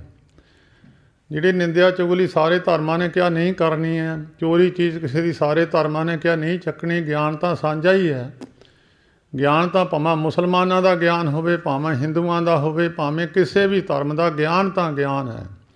ਗਿਆਨ ਹੁੰਦਾ ਹੈ ਮਨੁੱਖ ਨੂੰ ਰਸਤਾ ਦੱਸਣਾ, ਕਿੱਧਰ ਨੂੰ ਜਾਣਾ ਕਿੱਧਰ ਨੂੰ ਨਹੀਂ ਜਾਣਾ, ਉਹਨੂੰ ਕਹਿੰਦੇ ਗਿਆਨ। ਚੌਥੇ ਪਾਤਸ਼ਾਹ ਗੁਰੂ ਰਾਮਦਾਸ ਮਹਾਰਾਜ ਨੇ ਆਪਣੀ ਪਵਿੱਤਰ ਰਸਨਾ ਤੋਂ ਇੱਕ ਬਖਸ਼ਿਸ਼ ਕੀਤਾ ਹੁਕਮਨਾਮਾ, ਧਨਾਸਰੀ ਮਹੱਲਾ ਚੌਥਾ। ਸਾਰੀ ਬਾਣੀ ਰਾਗਾਂ ਵਿੱਚ ਹੈ। ਇੱਕ ਜਪਜੀ ਸਾਹਿਬ ਜੀ ਦੀ ਇਕੱਲੀ ਪਵਿੱਤਰ ਬਾਣੀ ਹੈ ਜਿਹੜੀ ਜਪਣ ਵਿੱਚ ਹੈ, ਬਾਕੀ ਸਾਰੀ ਬਾਣੀ ਗਾਉਣ ਵਿੱਚ ਹੈ। ਗੁਰਬਾਣੀ ਗਾਵੋ ਭਾਈ, ਸਫਲ ਸਦਾ ਸੁਖਦਾਈ। ਮਰਦਾਨੇ ਨੇ ਰਬਾਬ ਵਜਾਈ, ਸਾਰੀ ਜ਼ਿੰਦਗੀ ਗੁਰੂ ਨਾਨਕ ਦੇਵ ਮਹਾਰਾਜ ਨੇ ਗਾ ਕੇ ਬਾਣੀ ਪੜ੍ਹੀ ਹੈ ਅਤੇ ਜਪਜੀ ਸਾਹਿਬ ਨੂੰ ਜਪਣ ਵਾਸਤੇ ਹਦਾਇਤ ਕੀਤੀ ਹੈ। ਇਹ ਜਪਜੀ ਤਾਂ ਇਹਦਾ ਨਾਮ ਲਿਖਿਆ, ਇਹਨੂੰ ਜਪਣ ਵਾਸਤੇ ਹਦਾਇਤ ਕੀਤੀ ਹੈ।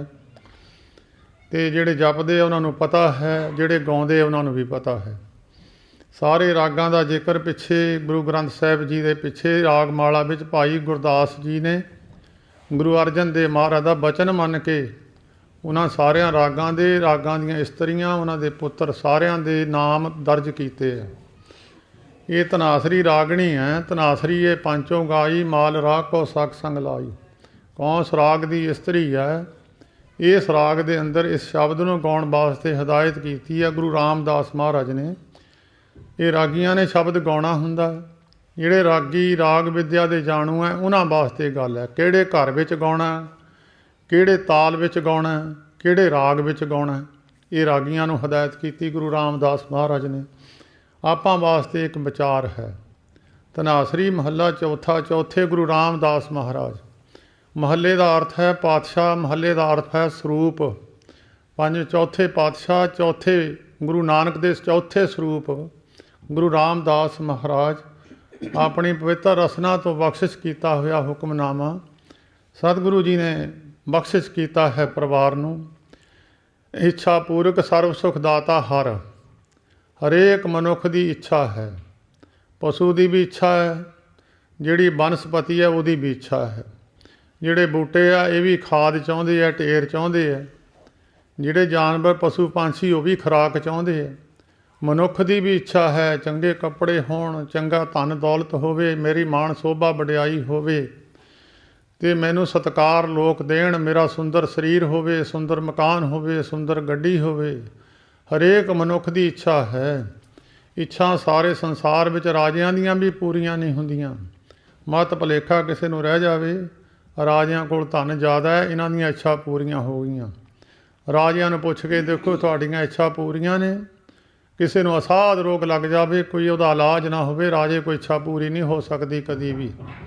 ਕਿਸੇ ਰਾਜੇ ਦੇ ਔਲਾਦ ਨਾ ਹੋਵੇ, ਰਾਜੇ ਦੀ ਇੱਛਾ ਪੂਰੀ ਨਹੀਂ ਹੋ ਸਕਦੀ। ਇੱਛਾ ਪੂਰੀਆਂ ਕਰਨ ਵਾਲਾ ਇੱਕੋ ਇੱਕ ਨਿਰੰਕਾਰ, ਜਿਹਨੂੰ ਸਾਰੀ ਸ੍ਰਿਸ਼ਟੀ ਮੰਨਦੀ ਹੈ।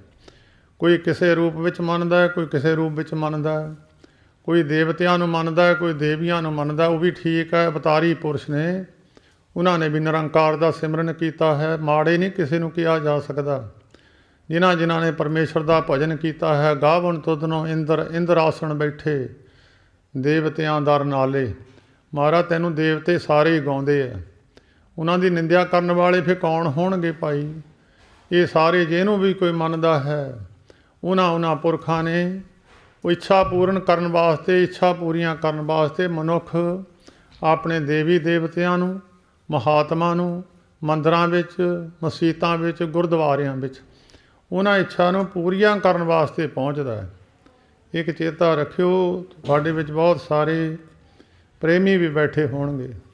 ਇੱਕ ਪਾਰਸ ਪੱਥਰ ਹੁੰਦਾ ਹੈ, ਉਹ ਪੱਥਰ ਪਹਾੜਾਂ ਵਿੱਚੋਂ ਮਿਲਦਾ ਹੈ। ਮਹਾਤਮਾ ਲੋਕਾਂ ਦੀ ਨਿਗਾਹ ਵਿੱਚ ਤਾਂ ਹੁੰਦਾ ਹੈ, ਉਹ ਆਮ ਦੁਨੀਆ ਨੂੰ ਪਤਾ ਨਹੀਂ ਲੱਗਦਾ। ਉਹ ਪਾਰਸ ਵਿੱਚ ਇੱਕ ਪਾਵਰ ਹੈ, ਜਿਸ 8 ਤਾਤਾਂ ਨੂੰ, ਲੋਹੇ ਨੂੰ ਅਤੇ ਹੋਰ ਤਾਂਬੇ ਨੂੰ ਲੱਗ ਜਾਵੇ, ਉਹਨੂੰ ਸੋਨੇ ਦਾ ਰੂਪ ਕਰ ਦਿੰਦਾ। ਉਹ ਕਿਸੇ ਨੂੰ ਪਤਾ ਨਹੀਂ ਹੈ, ਕੇਵਲ ਮਹਾਤਮਾ ਦੀ ਨਿਗਾਹ ਵਿੱਚ ਹੈ। ਭਗਤ ਰਵਿਦਾਸ ਜੀ ਨੂੰ ਪਰਮੇਸ਼ਰ ਨਿਰੰਕਾਰ ਜੀ ਪਾਰਸ ਪੱਥਰ ਦੇ ਗਏ ਸੀ, ਪਰ ਉਹਨਾਂ ਨੇ ਵਰਤਿਆ ਨਹੀਂ ਸੀ, ਜਿਹਦਾ ਜ਼ਿਕਰ ਗੁਰੂ ਗ੍ਰੰਥ ਸਾਹਿਬ ਜੀ ਦੇ ਵਿੱਚ ਵੀ ਹੈ। ਉਹ ਪਾਰਸ ਕਿਸੇ ਨੂੰ ਪਤਾ ਨਹੀਂ ਹੈ ਕਿੱਥੋਂ ਮਿਲਦਾ। ਦੂਜਾ ਹੈ ਇੱਕ 52 ਚੰਦਰ ਦਾ ਜ਼ਿਕਰ ਹੈ। ਚੰਦਨ ਦੀ ਖੁਸ਼ਬੂ ਹੈ, ਛੋਟਾ ਜਿਹਾ ਟੁਕੜਾ ਤੁਸੀਂ ਚਾਦਰ ਦੀ ਬੁੱਕਲ ਮਾਰ ਕੇ ਵਿੱਚ ਰੱਖ ਲਓ, ਸਾਰੀ ਚਾਦਰ ਦੀ ਅੰਦਰ ਬੁੱਕਲ ਦੀ ਖੁਸ਼ਬੂ ਫੈਲ ਜਾਂਦੀ ਹੈ। ਇੰਨੀ ਚੰਦਨ ਵਿੱਚ ਖੁਸ਼ਬੂ ਹੈ, ਜਿੱਧਰ ਨੂੰ ਉਹਦੇ ਵਿੱਚੋਂ ਹਵਾ ਜਾਂਦੀ ਹੈ, ਜਿੰਨੇ ਦਰਖਤ ਹੈ ਉਹ ਸਾਰੇ ਸੁਗੰਧੀ ਨਾਲ ਭਰ ਜਾਂਦੇ, ਇੰਨੀ ਸੁਗੰਧੀ ਹੈ। ਤੁਸੀਂ ਸਾਰੇ ਬੈਠੇ ਹੋ ਸਿਆਣੇ, ਸਾਰਿਆਂ ਨੂੰ ਨਹੀਂ ਪਤਾ ਹੋਣਾ ਚੰਦਨ ਕਿੱਥੇ ਪੈਦਾ ਹੁੰਦਾ, ਕਿੱਥੋਂ ਆਉਂਦਾ ਏ, ਪਰ ਕੁਝ ਚੀਜ਼ਾਂ ਐਸੀਆਂ ਆ ਜਿਹੜੀਆਂ ਗੁਰੂ ਨੇ ਦੱਸ ਦਿੱਤੀਆਂ, ਗੁਰੂ ਗ੍ਰੰਥ ਸਾਹਿਬ ਜੀ ਨੇ, ਵੀ ਜੇ ਤੈਂ ਸਾਰੀਆਂ ਚੀਜ਼ਾਂ ਲੈਣੀਆਂ ਤੈਨੂੰ ਇੱਕੋ ਜਗ੍ਹਾ ਤੋਂ, ਕਿਸੇ ਨੂੰ ਗਿਆਨ ਨਾ ਹੋਵੇ, ਬੰਦਾ ਕੋਈ ਨਵਾਂ ਹੋਵੇ, ਉਹ ਬਾਜ਼ਾਰ ਵਿੱਚ ਜਾ ਕੇ ਪੁੱਛਦਾ ਵੀ ਮੈਂ ਸੋਨਾ ਲੈਣਾ ਕਿੱਥੋਂ ਲਵਾਂ, ਉਹ ਦੱਸਣ ਵਾਲੇ ਬੰਦੇ ਦੱਸ ਜਾਂਦੇ ਫਲਾਨੀ ਜਗ੍ਹਾ 'ਤੇ ਦੁਕਾਨ ਹੈ। ਕਿਸੇ ਨੇ ਕਰਿਆਨਾ ਲੈਣਾ, ਉਹਨੂੰ ਦੱਸ ਦਿੰਦੇ ਫਲਾਨੀ ਜਗ੍ਹਾ 'ਤੇ ਤੈਨੂੰ ਇਹ ਚੀਜ਼ ਮਿਲ ਜਾਣੀ ਹੈ। ਇਸੇ ਤਰ੍ਹਾਂ ਮਨੁੱਖ ਦੀਆਂ ਇੱਛਾ ਤਾਂ ਪੂਰੀਆਂ ਨਹੀਂ ਹੁੰਦੀਆਂ, ਪਰ ਜੇ ਸਾਰੀਆਂ ਇੱਛਾ ਪੂਰੀਆਂ ਕਰਨੀਆਂ ਹੋਣ, ਕੋਈ ਇੱਛਾ ਐਸੀ ਨਾ ਹੋਵੇ ਜਿਹੜੀ ਪੂਰੀ ਨਾ ਹੋਵੇ, ਉਹ ਕਿੱਥੋਂ ਮਿਲਣੀ ਆ। ਉਹ ਗੁਰੂ ਰਾਮਦਾਸ ਮਹਾਰਾਜ ਨੇ ਦੱਸੀ ਹੈ ਵੀ ਉਹ ਇੱਛਾ ਤੈਨੂੰ ਕਿੱਥੋਂ ਪੂਰੀ ਹੋਊਗੀ। ਉਹ ਨਿਰੰਕਾਰ ਨੂੰ ਇੱਛਾ ਪੂਰਕ ਸਰਬ ਸੁਖ ਦਾਤਾ ਹਰ, ਜਾਂ ਕਹਿ ਬਸ ਹੈ ਕਾਮ ਤੇਨਾ। ਕਾਮ ਤੇਨ ਗਊ ਦਾ ਜ਼ਿਕਰ ਹੈ ਗੁਰੂ ਗ੍ਰੰਥ ਸਾਹਿਬ ਵਿੱਚ, ਵੇਦਾਂ ਵਿੱਚ ਵੀ ਹੈ। ਅਤੇ ਇੱਕ ਪਾਰਜਾਤ ਰੁੱਖ ਹੈ। ਰਾਏ ਬਲਵੰਡ ਜੀ, ਸੱਤਾ ਡੂਮ ਜੀ, ਜਿਨ੍ਹਾਂ ਨੇ ਗੁਰੂ ਅੰਗਦ ਦੇਵ ਮਹਾਰਾਜ ਤੋਂ ਲੈ ਕੇ 5ਵੇਂ ਪਾਤਸ਼ਾਹੀ ਤੱਕ ਕੀਰਤਨ ਉਹਨਾਂ ਦੇ ਸਾਹਮਣੇ ਬੈਠ ਕੇ ਕੀਤਾ, ਉਹਨਾਂ ਨੇ ਆਪਣੀ ਪਵਿੱਤਰ ਬਾਣੀ ਵਿੱਚ ਜ਼ਿਕਰ ਕੀਤਾ ਹੈ। ਜਦੋਂ ਸਮੁੰਦਰ ਰਿੜਕਿਆ, ਦੇਵਤਿਆਂ ਨੇ ਅਤੇ ਰਾਖਸ਼ਾਂ ਨੇ ਇਕੱਠੇ ਹੋ ਕੇ ਸਮੇਰ ਪਰਬਤ ਦਾ ਵਧਾਣਾ ਪਾਇਆ ਅਤੇ ਨੇਤਰਾ ਪਾਇਆ ਸ਼ੇਸ਼ਨਾਗ ਦਾ, ਉਹਦੇ ਵਿੱਚੋਂ 14 ਰਤਨ ਨਿਕਲੇ। ਉਹਨਾਂ 14 ਰਤਨਾਂ ਵਿੱਚੋਂ ਇੱਕ ਕਾਮਧੇਨ ਗਊ ਨਿਕਲੀ, ਇੱਕ ਕਲਪ ਬ੍ਰਿਛ ਨਿਕਲਿਆ।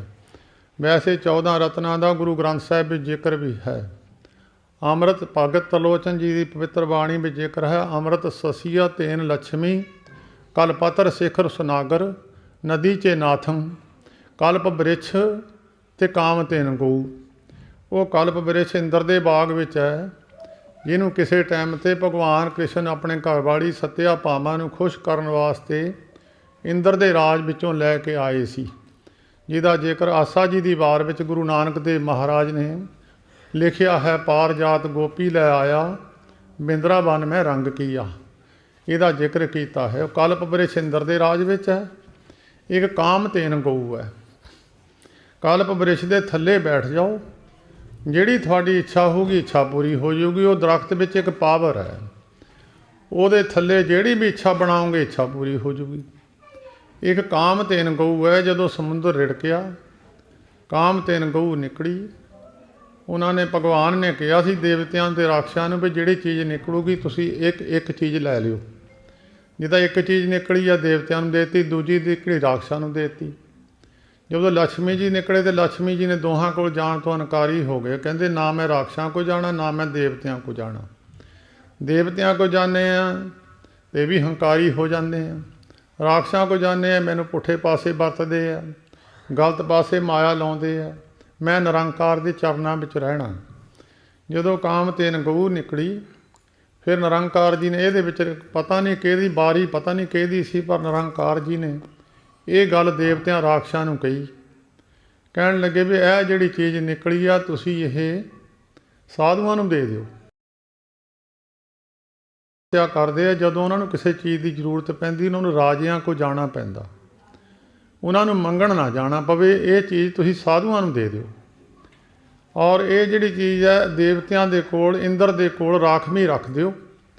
ਜਿਹੜੇ ਮਹਾਤਮਾ ਨੂੰ ਜ਼ਰੂਰਤ ਹੋਊਗੀ ਉੱਥੋਂ ਲੈ ਆਵੇ, ਉਹ ਫਿਰ ਆਪਣੀ ਇੱਛਾ ਪੂਰੀ ਕਰਕੇ ਗਊ ਫਿਰ ਉੱਥੇ ਛੱਡ ਆਵੇ। ਇਹ ਗਊ ਦਾ ਜ਼ਿਕਰ ਗੁਰੂ ਗ੍ਰੰਥ ਸਾਹਿਬ ਵਿੱਚ ਵੀ ਹੈ, ਦੂਸਰਿਆਂ ਧਾਰਮਿਕ ਗ੍ਰੰਥਾਂ ਦੇ ਵਿੱਚ ਵੀ ਹੈ। ਇਹ ਦੁਆਬੇ ਦੀ ਧਰਤੀ ਨੂੰ ਵੱਡਾ ਮਾਣ ਹੈ। ਇਹ ਦੁਆਬੇ ਦੀ ਧਰਤੀ 'ਤੇ ਵੱਡੇ ਵੱਡੇ ਮਹਾਤਮਾ, ਸਤਿਯੁਗ ਦੇ ਅਵਤਾਰੀ ਪੁਰਸ਼ ਪਰਸ਼ੂਰਾਮ, ਉਹ ਦੁਆਬੇ ਦੀ ਧਰਤੀ 'ਤੇ ਪੈਦਾ ਹੋਏ ਆ।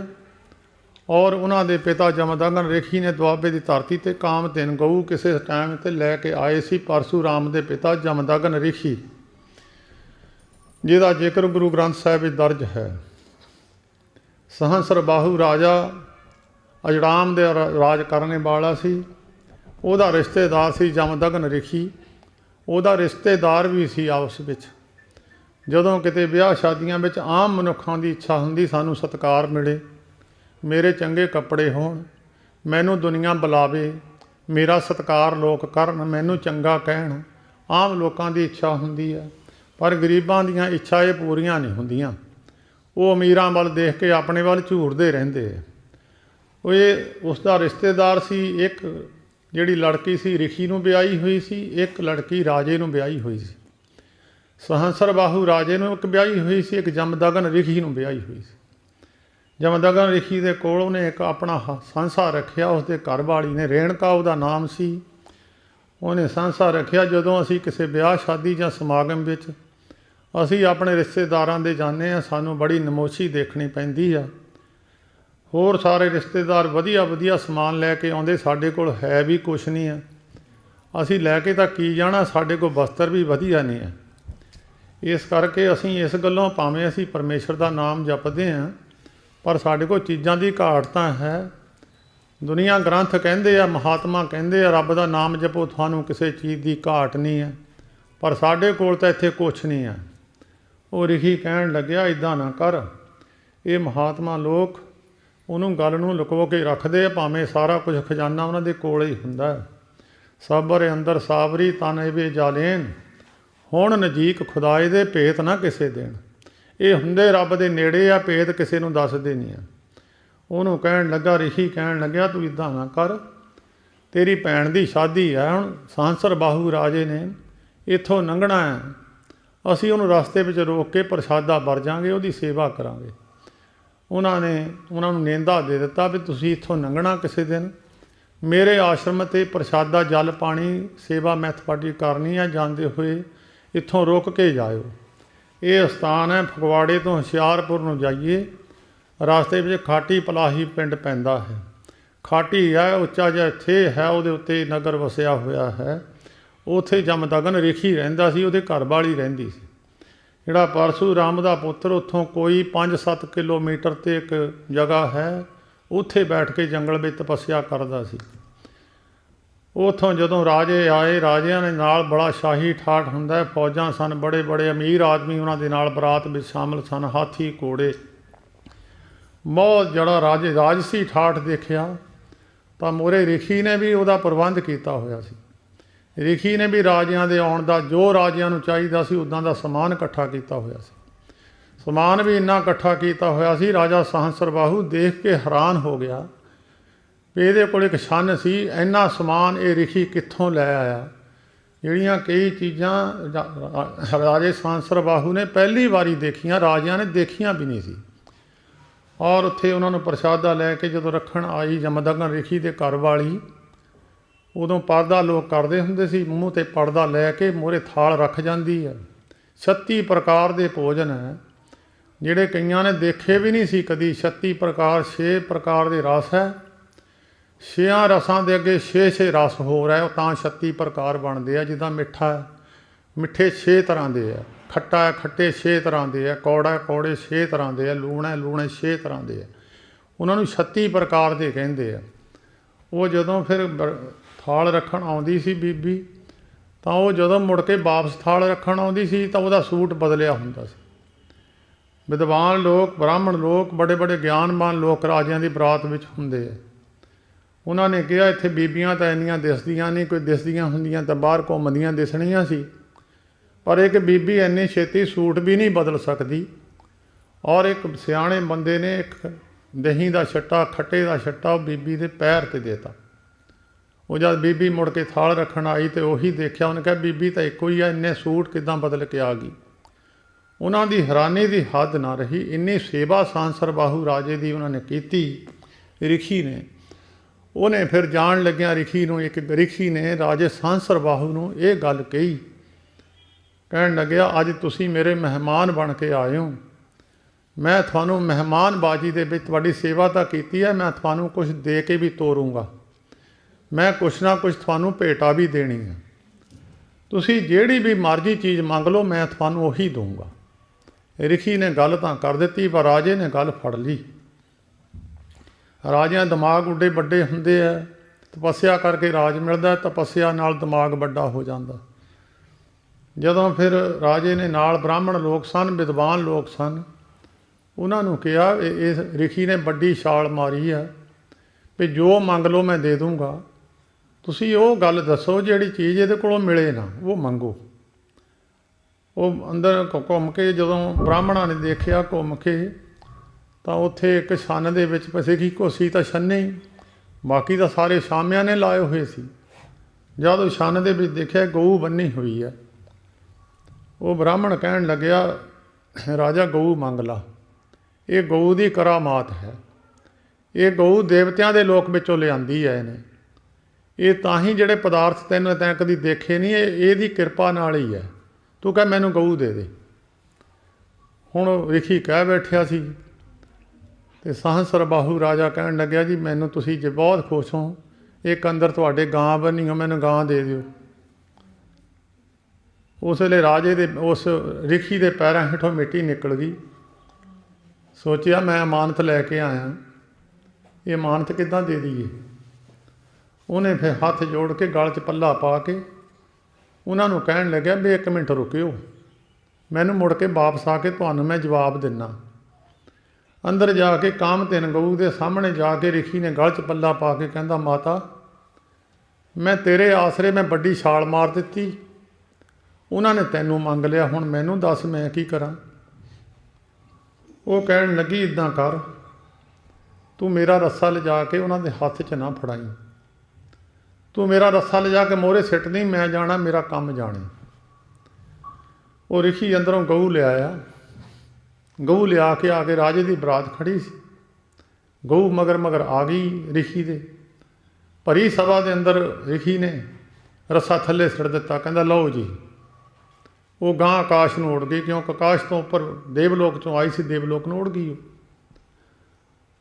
ਬ੍ਰਾਹਮਣ ਨੇ ਕਿਹਾ ਰਾਜਾ ਤੀਰ ਮਾਰ ਦੇ ਥੱਲੇ ਸਿੱਟ ਇਹਨੂੰ। ਤੀਰ ਮਾਰਿਆ ਉਹਦੇ ਕੰਨ 'ਚੋਂ ਲੱਗਿਆ, ਕੰਨ ਤੋਂ ਇੱਕ ਬੂਟੀ ਪੈਦਾ ਹੋਈ ਜਿਹਨੂੰ ਅੱਜ ਤਮਾਕੂ ਕਹਿੰਦੇ ਆ। ਤਮਾਕੂ ਦੇ ਪੱਤੇ ਜਿਹੜੇ ਉਹ ਗਊ ਦੇ ਕੰਨ ਵਰਗੇ ਆ। ਗੁਰੂ ਗੋਬਿੰਦ ਸਿੰਘ ਸਾਹਿਬ ਜੀ ਦੀ ਸੌ ਸਾਖੀ ਵਿੱਚ ਤਾਂ ਕਈ ਚੀਜ਼ਾਂ ਲਿਖੀਆਂ, ਉਹਦੇ ਪੈਰਾਂ ਵਿੱਚ ਵੀ ਲੱਗੇ ਤੀਰ, ਅਤੇ ਰਹੋ ਵਿਚਾਰ ਗਊ ਉੜ ਗਈ। ਤਾਂ ਫਿਰ ਉਹ ਨਾਲ ਦੇ ਬਰਾਤੀ ਕਹਿਣ ਲੱਗੇ ਰਾਜਾ ਅੱਗੇ ਵੀ ਤਾਂ ਲੈ ਕੇ ਆਇਆ ਸੀ, ਸਾਡੇ ਨਾਲ ਇਹਨੇ ਬਚਨ ਕੀਤਾ ਸੀ, ਇਹਦੇ 2 ਮਾਰੋ, ਇਹਨੇ ਮੁੜ ਕੇ ਫੇਰ ਲੈ ਆਊਗਾ ਇਹ। ਉਹਨਾਂ ਜਾਂ ਰਿਖੀ ਨੂੰ ਕੁੱਟਣਾ ਸ਼ੁਰੂ ਕੀਤਾ, ਰਿਖੀ ਦੀ ਕੁੱਟ ਜ਼ਿਆਦਾ ਹੋ ਗਿਆ, ਰਿਖੀ ਦੀ ਮੌਤ ਹੋ ਗਈ। ਮੌਤ ਹੋ ਗਈ, ਉਹਦੇ ਘਰ ਵਾਲੀ ਨੇ ਫਿਰ ਆਪਣੇ ਪਤੀ ਦੇ ਉੱਤੇ ਖੜ੍ਹ ਕੇ ਫਿਰ ਉਹਨੂੰ ਉੱਚੀ ਦਾਣੀ ਜਦੋਂ ਬੋਲੀ, ਉੱਚੀ ਦਾਣੀ ਰੋਈ, ਤਾਂ ਉਹਦਾ ਪੁੱਤਰ ਨੇ ਸੁਣ ਲਈ ਆਵਾਜ਼। ਫਿਰ ਉੱਥੋਂ ਆਵਾਜ਼ ਅੱਗੇ ਸਾਊਂਡ ਇੰਨਾ ਨਾ ਸੀ, ਰੌਲਾ ਰਸ਼ ਇੰਨਾ ਨਾ ਸੀ, ਸਾਊਂਡ ਘੱਟ ਸੀ, ਰੌਲਾ ਰੱਪਾ ਗੱਡੀਆਂ ਦੇ ਘੱਟ ਸੀ, ਦੂਰ ਆਵਾਜ਼ ਸੁਣ ਜਾਂਦੀ ਸੀ। ਉੱਥੋਂ ਪਰਸ਼ੂਰਾਮ ਦਾ ਪੁੱਤਰ ਉੱਠਿਆ, ਖਵਾੜਾ ਚੱਕ ਕੇ ਲਿਆ ਕੇ ਸਹਸਰ ਬਾਹੂ ਨੂੰ ਮਾਰਿਆ। 21 ਵਾਰ ਧਰਤੀ 'ਤੇ ਖੱਤਰੀਆਂ ਦਾ ਨਾਸ਼ ਕੀਤਾ ਉਹਨੇ, ਜਿਹਦਾ ਖਵਾੜਾ ਤ੍ਰੇਤੇ ਯੁੱਗ ਵਿੱਚ ਸ਼੍ਰੀ ਰਾਮ ਜੀ ਮਹਾਰਾਜ ਨੇ ਉਸ ਪਰਸ਼ੂਰਾਮ ਦਾ ਖਵਾੜਾ ਖੋਇਆ। ਇਹ ਜ਼ਿਕਰ ਮੈਂ ਤਾਂ ਕੀਤਾ ਹੈ, ਗੁਰੂ ਗ੍ਰੰਥ ਸਾਹਿਬ 'ਚ ਹੁਕਮਨਾਮੇ ਵਿੱਚ ਇਹ ਗੱਲ ਹੈ, ਤਾਂ ਕਰਕੇ ਮੈਨੂੰ ਦੱਸਣੀ ਪਈ ਹੈ। ਤਾਂ ਸਤਿਗੁਰੂ ਜੀ ਕਹਿੰਦੇ ਜੇ ਕਾਮ ਤਿੰਨ ਗਊ ਇੱਛਾ ਪੂਰੀਆਂ ਕਰਦੀ ਹੈ, ਇੱਛਾ ਪੂਰਕ ਸਰਬ ਸੁਖ ਦਾਤਾ ਹਰ। ਕਹਿੰਦੇ ਪਰਮੇਸ਼ਰ ਨਿਰੰਕਾਰ ਸਾਰੀਆਂ ਇੱਛਾ ਪੂਰੀਆਂ ਕਰਦੀ ਹੈ। ਮਤ ਭੁਲੇਖਾ ਕਿਸੇ ਨੂੰ ਰਹਿ ਜਾਵੇ, ਕਾਮ ਤਿੰਨ ਗਊ ਵੀ ਤਾਂ ਉਹਦੇ ਵੱਸ ਵਿੱਚ ਹੈ। ਕਾਮ ਤਿੰਨ ਗਊ ਕਲਪ ਬ੍ਰਿਸ਼ ਉਹਦੇ ਹੁਕਮ ਵਿੱਚ ਹੈ, ਸਾਰੇ ਤਾਂ ਉਹਦੇ ਹੁਕਮ ਵਿੱਚ ਹੈ। ਸਾਰੀ ਸ੍ਰਿਸ਼ਟੀ ਅੱਗ ਪਾਣੀ ਹਵਾ ਜਿੰਨੇ ਵੀ ਆ ਪੈ ਵਿੱਚ ਪਵਨ ਬਹਿ ਸਦਬਾਉ, ਹਵਾ ਚੱਲਦੀ ਉਹਦੇ ਹੁਕਮ ਵਿੱਚ ਹੈ। ਪੈ ਵਿੱਚ ਚੱਲੇ ਲੱਖ ਦਰਿਆਓ, ਦਰਿਆ ਉਹਦੇ ਪੈ ਵਿੱਚ ਚੱਲਦੇ ਆ। ਪੈ ਵਿੱਚ ਅਗਨ ਕੱਢੇ ਬੇਗਾਰ, ਪੈ ਵਿੱਚ ਧਰਤੀ ਦੱਬੀ ਭਾਰ, ਪੈ ਵਿੱਚ ਇੰਦ ਫਿਰੇ ਸਰਭਾਰ, ਪੈ ਵਿੱਚ ਰਾਜਾ ਧਰਮ ਦਵਾਰ, ਪੈ ਵਿੱਚ ਸੂਰਜ, ਪੈ ਵਿੱਚ ਚੰਦ, ਕੋਹ ਕਰੋੜੀ ਚਲਤ ਨ ਅੰਤ, ਪੈ ਵਿੱਚ ਸਿੱਧ ਬੁੱਧ ਸੁਰਨਾਥ, ਪੈ ਵਿੱਚ ਅਡਾਣੇ ਆਕਾਸ਼, ਪੈ ਵਿੱਚ ਜੋਧ ਮਹਾਬਲ ਸੂਰ, ਪੈ ਵਿੱਚ ਆਵੈ ਜਾਵੈ ਪੂਰ, ਸਗਲਿਆ ਪਉ ਲਿਖਿਆ ਸਿਰਲੇਖ, ਨਾਨਕ ਨਿਰਭਉ ਨਿਰੰਕਾਰ ਸੱਚ ਏਕ। ਨਿਰੰਕਾਰ ਇੱਕੋ ਹੀ ਹੈ, ਉਹਨੂੰ ਵੱਖਰੇ ਵੱਖਰੇ ਰੂਪਾਂ 'ਚ ਦੁਨੀਆ ਯਾਦ ਕਰਦੀ ਹੈ। ਉਹ ਕੋਈ ਨਿਰੰਕਾਰ ਮੁਸਲਮਾਨਾਂ ਦਾ ਹੋਰ ਨਹੀਂ, ਸਿੱਖਾਂ ਦਾ ਹੋਰ ਨਹੀਂ, ਹਿੰਦੂਆਂ ਦਾ ਹੋਰ ਨਹੀਂ ਹੈ। ਨਿਰੰਕਾਰ ਇੱਕੋ ਹੀ ਹੈ। ਇੱਕ ਬਜ਼ੁਰਗ ਨੂੰ ਕੋਈ ਨਾਨਾ ਕਹਿੰਦਾ, ਕੋਈ ਮਾਮਾ, ਕੋਈ ਤਾਇਆ, ਕੋਈ ਬਾਬਾ, ਕੋਈ ਫੁੱਫੜ ਸਾਦਾ, ਕੋਈ ਕੁਛ ਸਾਦਾ, ਉਹਨੂੰ ਵੱਖਰੇ ਵੱਖਰੇ ਗੱਲਾਂ ਨਾਲ ਆਵਾਜ਼ਾਂ ਮਾਰਦੇ ਉਹ ਜਵਾਬ ਦੇ ਹੀ ਜਾਂਦਾ। ਇੱਥੇ ਚੌਥੇ ਪਾਤਸ਼ਾਹ ਗੁਰੂ ਰਾਮਦਾਸ ਮਹਾਰਾਜ ਨੇ ਨਿਰੰਕਾਰ ਜੀ ਦੀ ਸਿਫਤ ਕੀਤੀ ਹੈ, ਉਸ ਕਰਨਹਾਰ ਪਰਮੇਸ਼ਰ ਦੀ ਸਿਫਤ ਕੀਤੀ ਹੈ। ਕਹਿੰਦੇ ਵੀ ਕਾਮ ਤਿੰਨ ਗਊ ਠੀਕ ਹੈ, ਦਾਤਾਂ ਪੂਰੀਆਂ ਇੱਛਾ ਕਰ ਦਿੰਦੀ ਹੈ, ਪਰ ਇਹ ਵੀ ਤਾਂ ਉਹਦੇ ਵੱਸ ਵਿੱਚ ਹੈ। ਤੁਹਾਨੂੰ ਕਾਮ ਤਿੰਨ ਗਊ ਇਕੱਲੀ ਥੋੜ੍ਹੋ ਮਿਲੂਗੀ। ਫਿਰ ਜੋ ਤੁਸੀਂ ਮਰਜ਼ੀ ਲੈ ਸਕਦੇ ਹੋ। ਨਿਰੰਕਾਰ ਨੂੰ ਮਿਲੋ, ਉਸ ਪਰਮੇਸ਼ਰ ਨੂੰ ਮਿਲੋ, ਉਹਨੂੰ ਯਾਦ ਕਰਿਆ ਕਰੋ। ਜਿਹਨੂੰ ਤੁਸੀਂ ਰੋਜ਼ ਮਿਲਦੇ ਹੋ, ਰੋਜ਼ ਫਤਿਹ ਬੁਲਾਉਂਦੇ ਹੋ। ਇੱਕ ਬੰਦਾ ਰੋਜ਼ ਕਿਸੇ ਨੂੰ ਸਤਿ ਸ੍ਰੀ ਅਕਾਲ ਬੁਲਾਉਂਦਾ, ਉਹਨੂੰ ਜਾਣਦਾ ਹੀ ਹੁੰਦਾ ਕੌਣ ਹੈ ਇਹ। ਇਸੇ ਤਰ੍ਹਾਂ ਜਦੋਂ ਤੁਸੀਂ ਰੋਜ਼ ਰੱਬ ਨੂੰ ਚੇਤੇ ਕਰਦੇ ਆ ਬਿਨਾਂ ਨਿਆਗਾ, ਬਿਨਾਂ ਨਿਤਨੇਮ, ਉਹ ਤੁਹਾਨੂੰ ਜਾਣਦਾ ਹੀ ਹੈ ਕੌਣ ਹੈ ਇਹ। ਉਹ ਕਹਿੰਦੇ ਇੱਛਾ ਪੂਰਕ ਸਰਬ ਸੁਖ ਦਾਤਾ ਹਰਿ, ਹਰੀ ਨਿਰੰਕਾਰ ਪਰਮੇਸ਼ਰ। ਸਾਰੀਆਂ ਇੱਛਾ ਦੁਨੀਆ ਵਿੱਚ ਕੋਈ ਐਸੀ ਇੱਛਾ ਨਹੀਂ ਜਿਹੜੀ ਪੂਰੀ ਨਾ ਹੋਵੇ। ਚਾਰ ਸੁੱਖ ਨੇ ਜਿਹੜੇ ਹਰੇਕ ਮਨੁੱਖ ਚਾਹੁੰਦਾ। ਚਾਰ ਸੁੱਖ ਗੁਰੂ ਗ੍ਰੰਥ ਸਾਹਿਬ 'ਚ ਲਿਖੇ ਹੈ। ਸਭ ਤੋਂ ਪਹਿਲਾਂ ਤਾਂ ਹੈ ਧਰਮ, ਵੱਡਾ ਸਾਰਿਆਂ ਤੋਂ ਧਰਮ ਹੈ। ਧਰਮ ਸਾਰਿਆਂ ਨੂੰ ਪ੍ਰਾਪਤ ਨਹੀਂ ਹੈ। ਕਈ ਸਾਗਤ ਪੁਰਸ਼ ਵੀ ਹੈ, ਕਈ ਤਾਂ ਕਹਿੰਦੇ ਰੱਬ ਹੈ ਹੀ ਨਹੀਂ। ਬੰਦੇ ਤੋਂ ਬੰਦਾ ਪੈਦਾ ਹੋ ਗਿਆ, ਪਸ਼ੂ ਤੋਂ ਪਸ਼ੂ ਪੈਦਾ ਹੋ ਗਿਆ, ਪੰਛੀ ਤੋਂ ਪੰਛੀ ਪੈਦਾ ਹੋ ਗਿਆ, ਮਰ ਗਿਆ ਤੇ ਚਲੇ ਗਿਆ। ਉਹਨਾਂ ਨੂੰ ਕੋਈ ਗਿਆਨ ਹੈ ਹੀ ਨਹੀਂ, ਉਹ ਤਾਂ ਸਾਗਤ ਪੁਰਸ਼ ਹੈ।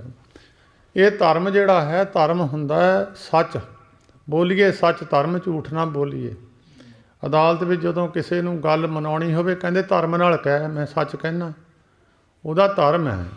ਧਰਮ ਕਿਸੇ ਦਾ ਵੀ ਕੋਈ ਮਾੜਾ ਨਹੀਂ ਹੈ। ਇਹ ਪਹਿਲੀ ਗੱਲ ਤਾਂ ਸਾਰਿਆਂ ਨੂੰ ਧਰਮ ਨਹੀਂ ਮਿਲਦਾ, ਪਰ ਜਿਨ੍ਹਾਂ ਨੂੰ ਮਿਲ ਗਿਆ ਉਹਨਾਂ ਦੇ ਵੱਡੇ ਭਾਗ ਹੈ। ਧਰਮ ਹੁੰਦਾ ਜਿਹੜੇ ਸੱਚ ਬੋਲਣ ਲੱਗ ਗਏ, ਝੂਠ ਬੋਲਣਾ ਛੱਡ ਗਏ। ਇੱਕ ਸਾਰੀ ਜ਼ਿੰਦਗੀ ਗੁਟਕਾ ਫੜ ਕੇ ਬੈਠੇ ਰਹਿੰਦੇ ਤੇ ਝੂਠੇ ਬੋਲੀ ਜਾਂਦੇ, ਦਿਨ ਰਾਤ ਝੂਠ ਬੋਲੀ ਜਾਂਦੇ, ਉਹਨਾਂ ਨੂੰ ਕੁਛ ਨਹੀਂ ਮਿਲਣਾ। ਧਰਮ ਕਹਿੰਦੇ ਹੀ ਸੱਚ ਨੂੰ ਹੈ। ਜਿਹੜਾ ਸੱਚ ਨਾਲ ਜੁੜ ਗਿਆ, ਭਾਵੇਂ ਗੁਟਕਾ ਨਾ ਵੀ ਫੜਿਓ, ਉਹ ਤਾਂ ਵੀ ਦੂਜਿਆਂ ਨਾਲੋਂ ਮੂਹਰੇ ਲੰਘ ਜਾਂਦਾ। ਉਹ ਭਾਵੇਂ ਗੁਰਦੁਆਰੇ ਨਾ ਵੀ ਜਾਵੇ, ਸੱਚ ਦੇ ਨਾਲ ਜੁੜਿਆ ਹੋਵੇ, ਉਹ ਤਾਂ ਮੂਹਰੇ ਲੰਘ ਜਾਂਦਾ। ਇੱਕ ਹੈ ਧਰਮ।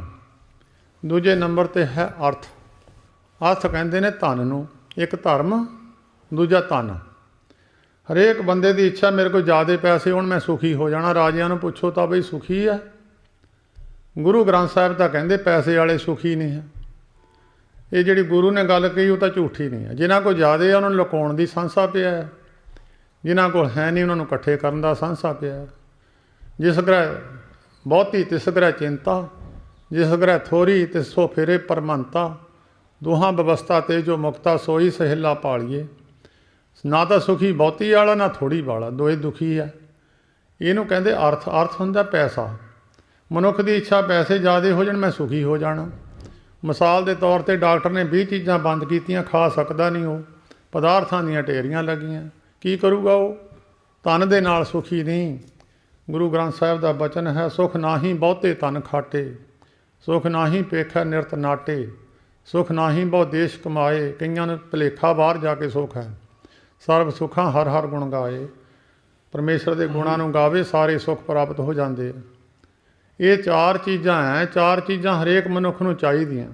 ਧਰਮ, ਅਰਥ, ਕਾਮ ਅਤੇ ਮੋਕਸ਼। ਮੋਕਸ਼ ਹੁੰਦਾ ਦੁਨੀਆ ਦੇ ਵਿੱਚ ਹੀ ਨਾ ਰਹਿ ਜਾਵੇ।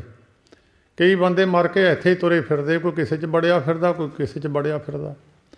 ਉਹਨਾਂ ਨੂੰ ਕਦੀ ਕੋਈ ਚੇਲਾ ਕੁੱਟਦਾ, ਕਦੀ ਕੋਈ ਚੇਲਾ ਕੁੱਟਦਾ, ਕਦੀ ਕੋਈ ਥੱਪੜ ਮਾਰਦਾ, ਉਹ ਕਦੀ ਕਿਸੇ 'ਚ ਵੜਦੇ, ਕਦੀ ਕਿਸੇ 'ਚ ਵੜਦੇ। ਇੱਕ ਚੌਥੀ ਚੀਜ਼ ਹੈ ਮੁਕਤ। ਇਹ ਚਾਰ ਚੀਜ਼ਾਂ ਹਰੇਕ ਮਨੁੱਖ ਚਾਹੁੰਦਾ ਹੈ। ਧਰਮ, ਅਰਥ ਅਤੇ ਕਾਮ। ਅਤੇ ਕਾਮ ਹੁੰਦੀ ਕੋਈ ਕਾਮਨਾ ਅਧੂਰੀ ਨਾ ਰਹਿ ਜਾਵੇ, ਕੋਈ ਵਾਸ਼ਨਾ ਮਨ ਦੇ ਅੰਦਰ, ਕੋਈ ਭਾਵਨਾ ਅਧੂਰੀ ਨਾ ਰਹਿ ਜਾਵੇ, ਮੇਰੀ ਆ ਰਹਿ ਗਈ ਆ, ਉਹਨੂੰ ਕਹਿੰਦੇ ਕਾਮਨਾ। ਕੋਈ ਇੱਛਾ ਪੂਰੀ ਹੋਣ ਤੋਂ ਰਵੇ ਨਾ। ਧਰਮ, ਅਰਥ ਅਤੇ ਕਾਮ ਅਤੇ ਮੋਕਸ਼। ਮੋਕਸ਼ ਹੁੰਦਾ ਵੀ ਵਿੱਚੋਂ, ਸੰਸਾਰ ਦੇ ਵਿੱਚੋਂ ਇੱਦਾਂ ਹੀ ਚਲੇ ਜਾਣਾ, ਇੱਦਾਂ ਹੀ ਚੱਲ ਜਾਣਾ, ਮਰਜ਼ੀ ਨਾਲ ਮੁੜ ਕੇ ਆ ਜਾਣਾ, ਮਰਜ਼ੀ ਨਾਲ ਫਿਰ ਚਲੇ ਜਾਣਾ। ਮੌਜ ਹੈ, ਜਿੱਦਾਂ ਵੀਜ਼ਾ ਲੱਗ ਜਾਂਦਾ ਅਮਰੀਕਾ ਕੈਨੇਡਾ ਦਾ, ਉਹ ਚੱਲ ਵੀ ਜਾਂਦੇ, ਆ ਵੀ ਜਾਂਦੇ। ਜਿਨ੍ਹਾਂ ਦਾ ਨਹੀਂ ਲੱਗਾ ਜਾ ਥੋੜ੍ਹੋ ਸਕਦੇ ਆ। ਇੱਦਾਂ ਹੀ ਪਰਲੋਕ ਦੇ ਵਿੱਚ ਵੀ ਇਸੇ ਤਰ੍ਹਾਂ ਹੀ ਹੈ। ਨਿਰੰਕਾਰ ਦੇ ਦੇਸ਼ ਦਾ ਵੀਜ਼ਾ ਜਿਨ੍ਹਾਂ ਦਾ ਲੱਗ ਜਾਂਦਾ, ਉਹ ਮਰਜ਼ੀ ਨਾਲ ਚੱਲ ਜਾਂਦੇ, ਮਰਜ਼ੀ ਨਾਲ ਆ ਜਾਂਦੇ। ਮੁਕਤ ਜਿਹੜੇ ਪੁਰਸ਼ ਹੈ, ਉਹਨਾਂ ਦੇ ਲੱਛਣ ਵੀ ਗੁਰੂ ਗ੍ਰੰਥ ਸਾਹਿਬ 'ਚ ਲਿਖੇ ਹੈ। ਜਿਹੜੇ ਮੁਕਤ ਹੈ ਉਹਨਾਂ ਵਿੱਚ ਇਹ ਗੁਣ ਹੈ। ਬਹੁਤਾ ਸਮਾਂ ਨਹੀਂ, ਲੰਮਾ ਨਹੀਂ ਲਾਉਣਾ। ਜੇ ਇਹਨੂੰ ਮੈਂ ਵਿਆਖਿਆ ਕਰਾਂ ਤਾਂ ਬੜਾ ਲੰਮਾ ਟਾਈਮ ਲੱਗ ਜਾਊਗਾ। ਧਰਮ, ਅਰਥ ਅਤੇ ਕਾਮ ਅਤੇ ਮੋਕਸ਼, ਇਹ ਚਾਰੇ ਚੀਜ਼ਾਂ ਹਰੇਕ ਮਨੁੱਖ ਚਾਹੁੰਦਾ ਹੈ। ਤਾਂ ਸਤਿਗੁਰੂ ਜੀ ਕਹਿੰਦੇ ਇੱਛਾ ਪੂਰਕ ਸਰਬ ਸੁਖ ਦਾਤਾ ਹਰ, ਜਾਂ ਕੇ ਬਸ ਹੈ ਕਾਮ ਤੇਨਾ। ਉਹਦੇ ਬਸ ਵਿੱਚ ਕਾਮ ਤਿੰਨ ਗਊ ਵੀ ਹੈ। ਸੋ ਐਸਾ ਹਰ ਧਿਆਈਏ ਮੇਰੇ ਜੀੜੇ, ਤਾਂ ਸਰਬ ਸੁਖ ਪਾਵੇ ਮੇਰੇ ਮਨਾ। ਉਸ ਐਸੇ ਨਿਰੰਕਾਰ ਨੂੰ, ਜੀਵ ਆਤਮਾ ਨੂੰ ਸੰਬੋਧਨ ਕਰਕੇ ਚੌਥੇ ਪਾਤਸ਼ਾਹ ਆਪਣੇ ਮਨ ਨੂੰ, ਆਪਣੀ ਜੀਵ ਆਤਮਾ ਨੂੰ, ਕਿਉਂਕਿ ਗਿਆਨ ਮੋਹਰੇ ਲੈਂਦਾ ਤਾਂ ਕੋਈ ਹੈ ਨਹੀਂ, ਸਾਰੀ ਬਾਣੀ ਮਨ ਨੂੰ ਸੰਬੋਧਨ ਕੀਤੀ ਆ। ਬੰਦੇ ਨੂੰ ਥੋੜ੍ਹੋ ਕਿਹਾ ਕਹੋ ਨਾਨਕ ਸੁਣ ਰੇ ਮਨਾ, ਕਹੋ ਨਾਨਕ ਭਜ ਹਰ ਮਨਾ। ਮਨ ਨੂੰ ਹੀ ਸੰਬੋਧਨ ਕੀਤੀ ਸਾਰੀ ਬਾਣੀ। ਜੇ ਬੰਦੇ ਨੂੰ ਕਹੋ ਤਾਂ ਮੰਨਦਾ ਹੀ ਨਹੀਂ ਹੈ। ਸੋ ਐਸਾ ਹਰ ਧਿਆਈਏ ਮੇਰੇ ਜੀੜੇ, ਐਸੇ ਪਰਮੇਸ਼ਰ ਨੂੰ ਕਹਿੰਦੇ ਧਿਆਉਣਾ ਕਰ ਜੀਵ ਆਤਮਾ। ਸੋ ਐਸਾ ਹਰ ਧਿਆਈਏ ਮੇਰੇ ਸਰ ਤਾਂ ਸਰਬ ਸੁਖ ਪਾਵੇ ਮੇਰੇ ਮਨ। ਇਹ ਮਨ ਤੋਂ ਸੁਖੀ ਹੋ ਜਾਊਗਾ। ਕਈ ਬੰਦਿਆਂ ਕੋਲ ਧਨ ਵੀ ਨਹੀਂ ਹੈ, ਉਹ ਫਿਰ ਵੀ ਸੁਖੀ ਹੈ। ਕਈਆਂ ਕੋਲ ਧਨ ਹੈ, ਦੁਖੀ ਹੈ। ਕਈਆਂ ਕੋਲ ਔਲਾਦ ਹੈ ਨਹੀਂ, ਉਹ ਸੁਖੀ ਹੈ। ਕਈਆਂ ਕੋਲ ਔਲਾਦ ਹੈ ਬਹੁਤ, 4-4 5-5 ਪੁੱਤ ਹੈ, ਉਹ ਫਿਰ ਦੁਖੀ ਹੈ। ਸੁਖ ਹੋਣਾ ਹੋਰ ਚੀਜ਼ ਹੈ। ਪਦਾਰਥ ਇਕੱਠੇ ਹੋ ਜਾਣੇ, ਆਗਿਆਕਾਰੀ ਔਲਾਦ ਮਿਲ ਜਾਣੀ ਜਾਂ ਹੋਰ ਚੀਜ਼ਾਂ, ਇਹ ਤਾਂ ਬਹੁਤਿਆਂ ਕੋਲ ਹੈ। ਮਨ ਸੁਖੀ ਹੋਣਾ, ਮਨ ਸ਼ਾਂਤ ਹੋ ਜਾਣਾ, ਮਨ ਖੁਸ਼ ਹੋ ਜਾਣਾ, ਤਾਂ ਸਰਬ ਸੁਖ ਪਾਵੇ ਮੇਰੇ ਮਨਾ। ਕਹਿੰਦੇ ਜੇ ਤੂੰ ਇਹ ਚੀਜ਼ ਚਾਹੁੰਦਾ ਵੀ ਮੇਰਾ ਮਨ ਸੁਖੀ ਰਹੇ, ਹਰ ਵੇਲੇ ਮੈਂ ਆਨੰਦ ਵਿੱਚ ਰਹਾਂ, ਉਹ ਜੇ ਤੂੰ ਚਾਹੁੰਦਾ ਤਾਂ ਇਹ ਕੰਮ ਕਰ। ਠੀਕ ਹੈ, ਕਾਮ ਤਿੰਨ ਗਊ, ਤੇਰੀ ਇੱਛਾ ਕੋਈ ਨਾ ਕੋਈ ਪੂਰੀ, ਫਿਰ ਦੂਜੀ ਰਹਿ ਜੂਗੀ, ਫਿਰ ਦੂਜੀ ਪੂਰੀ ਹੋ ਕੇ ਫਿਰ ਤੀਜੀ। ਮਨੁੱਖ ਦੀਆਂ ਇੱਛਾ ਤਾਂ ਖਤਮ ਹੁੰਦੀਆਂ ਹੀ ਨਹੀਂ। ਕਈ ਇਹਦੀ ਸਾਰੀ ਜ਼ਿੰਦਗੀ 'ਚ ਕੋਈ ਨਾ ਕੋਈ ਗੱਲ ਖੜੀ ਰਹਿੰਦੀ ਆ। ਉੱਥੇ ਸਾਡੇ ਸਥਾਨ 'ਤੇ ਕਈ ਵਾਰੀ ਕਈ ਆਉਂਦੇ ਆ, ਮੇਰੀ ਕੁੜੀ ਬਾਹਰ ਚਲ ਜਾਵੇ, ਮੇਰਾ ਮੁੰਡਾ ਬਾਹਰ ਚਲ ਜਾਵੇ। ਇਹ ਬਾਹਰ ਚਲ ਗਿਆ ਜੀ, ਹੁਣ PR ਨਹੀਂ ਮਿਲਦੀ ਜੀ, ਹੁਣ ਵਰਕ ਪਰਮਿਟ ਨਹੀਂ ਮਿਲਦਾ ਜੀ, ਹੁਣ ਉੱਥੇ ਮੁੰਡਾ ਨਹੀਂ ਲੱਭਦਾ, ਮੁੰਡੇ ਨੂੰ ਕੁੜੀ ਨਹੀਂ ਲੱਭਦੀ। ਉਹ ਮੁੜ ਕੇ ਇੱਛਾ ਖਤਮ ਹੁੰਦੀਆਂ ਹੀ ਨਹੀਂ। ਤਾਂ ਮਨ ਨੂੰ ਸੁਖੀ ਕਰਨ ਵਾਸਤੇ ਚੌਥੇ ਪਾਤਸ਼ਾਹ ਗੁਰੂ ਰਾਮਦਾਸ ਮਹਾਰਾਜ ਕਹਿੰਦੇ ਆ, ਤਾਂ ਸਰਬ ਸੁਖ ਪਾਵੇ ਮੇਰੇ ਮਨਾ। ਫਿਰ ਅੱਗੇ ਉਹਨਾਂ ਨੇ ਕਿਹਾ ਜਪ ਮਨ ਸਤਨਾਮ। ਸਤਨਾਮ ਹੁੰਦਾ ਸੱਚਾ ਨਾਮ। ਉਹ ਕੋਈ ਵੀ ਆ ਨਾਮ ਪਰਮੇਸ਼ਰ ਦਾ, ਸੱਚਾ ਨਾਮ ਜਿਹੜਾ ਉਹਦਾ ਪੱਕਾ ਨਾਮ ਹੀ ਆ, ਸੱਚਾ ਹੈ। ਜਦੋਂ ਕੋਈ ਆਮ ਆਪਾਂ ਸਤਨਾਮ ਵਾਹਿਗੁਰੂ ਕਹਿੰਦੇ ਹਾਂ ਜਾਂ ਸਤਿ ਸ੍ਰੀ ਅਕਾਲ ਕਹਿੰਦੇ ਹਾਂ, ਸਤ ਸੱਚ ਨੂੰ ਕਹਿੰਦੇ ਆ। ਜਪ ਮਨ ਸਤਨਾਮ, ਕਹਿੰਦੇ ਸੱਚੇ ਨਾਮ ਨੂੰ ਜਪਣਾ ਕਰ। ਝੂਠੇ ਨਾਮ ਹੈ, ਕਈ ਬੰਦੇ ਹਰਨਾਕਸ਼ ਵਰਗੇ ਆਪਣਾ ਨਾਮ ਜਪਾਉਣ ਲੱਗ ਗਏ ਸੀ। ਹੋਰ ਕਈ ਰਾਜੇ ਆਪਣਾ ਨਾਮ ਜਪਾਉਣ ਲੱਗ ਗਏ, ਮੈਨੂੰ ਜਪੋ ਭਾਈ। ਨਹੀਂ, ਜਪ ਮਨ ਸਤਨਾਮ, ਸਦਾ ਸਤਨਾਮ, ਉਹਨੂੰ ਜਪਣਾ ਕਰੋ ਸਦਾ ਹੀ, ਸੱਚੇ ਨਾਮ ਨੂੰ। ਚੌਥੇ ਪਾਤਸ਼ਾਹ ਗੁਰੂ ਨਾਮ ਮਹਾਰਾਜ ਰਾਮਦਾਸ ਜੀ ਮਹਾਰਾਜ ਪਵਿੱਤਰ ਰਸਨਾ ਦੁਆਰਾ ਬਚਨ ਕਰਦੇ ਹੈ, ਸਦਾ ਸਤਨਾਮ ਹਲਤ ਪਲਤ ਮੁਖ ਉਜਲ ਹੋਈ ਹੈ।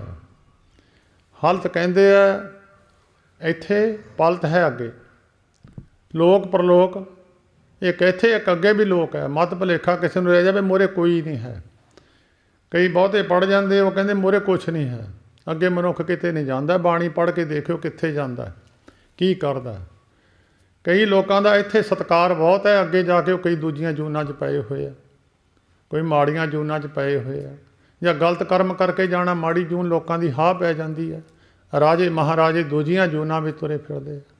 ਸੰਤ ਬਾਬਾ ਅਤਰ ਸਿੰਘ ਜੀ ਮਹਾਰਾਜ ਮਸਤੂਆਣੇ ਵਾਲੇ ਇੱਕ ਵਾਰੀ ਕਿਸੇ ਨਗਰ ਵਿੱਚ ਖੜੇ ਸਨ, ਸੰਗਤ ਖੜੀ ਸੀ। ਇੱਕ ਮੱਝ ਨੇ ਕੱਟਾ ਖੜੀ ਨੇ ਛੱਡ ਦਿੱਤਾ, ਸੂ ਪਈ ਮੱਝ ਤੇ ਕੱਟਾ ਮਰ ਗਿਆ। ਮਹਾਂਪੁਰਸ਼ ਬਹੁਤ ਹੱਸੇ। ਸੰਗਤ ਪੁੱਛਣ ਲੱਗੀ ਮਹਾਰਾਜ ਤੁਸੀਂ ਹੱਸਦੇ ਆ? ਕਹਿਣ ਲੱਗਿਆ ਕੱਟਾ ਮੱਝ ਨੇ ਸੂਈ ਆ, ਕੱਟਾ ਮਰ ਗਿਆ। ਕਹਿੰਦੇ ਜੀ ਇਹ ਤਾਂ ਹੱਸਣ ਦਾ ਕਾਰਨ ਨਹੀਂ ਆ। ਕਹਿੰਦੇ ਇਹ ਕੱਟਾ ਮੀਰ ਮਨੂੰ ਆ, ਜਿਹੜਾ ਸਿੱਖਾਂ ਦੇ ਸਿਰਾਂ ਦੇ ਮੁੱਲ ਪਾਉਂਦਾ ਸੀ, ਇਹ ਕੱਟੇ ਦੀ ਜੂਨ 'ਚ ਪਿਆ। ਇਹਨੂੰ ਹੁਣ ਇਹ ਸਜ਼ਾ ਮਿਲੀ ਆ। ਵੱਡੇ ਵੱਡੇ ਹੰਕਾਰੀਆਂ ਨਾਨਕ ਗਰਭ ਗਲੇ, ਜਿਹੜੇ ਹੰਕਾਰ ਵਿੱਚ ਆ ਕੇ ਦੁਨੀਆ ਨੂੰ ਦੁਖੀ ਕਰਦੇ, ਉਹਨਾਂ ਦੇ ਕਹਿੰਦੇ ਇਹ ਹਾਲ ਹੁੰਦੇ ਆ। ਇਹਨਾਂ ਨੂੰ ਦੁਨੀਆ ਦੇਖਣੀ ਨਸੀਬ ਨਹੀਂ ਹੈ।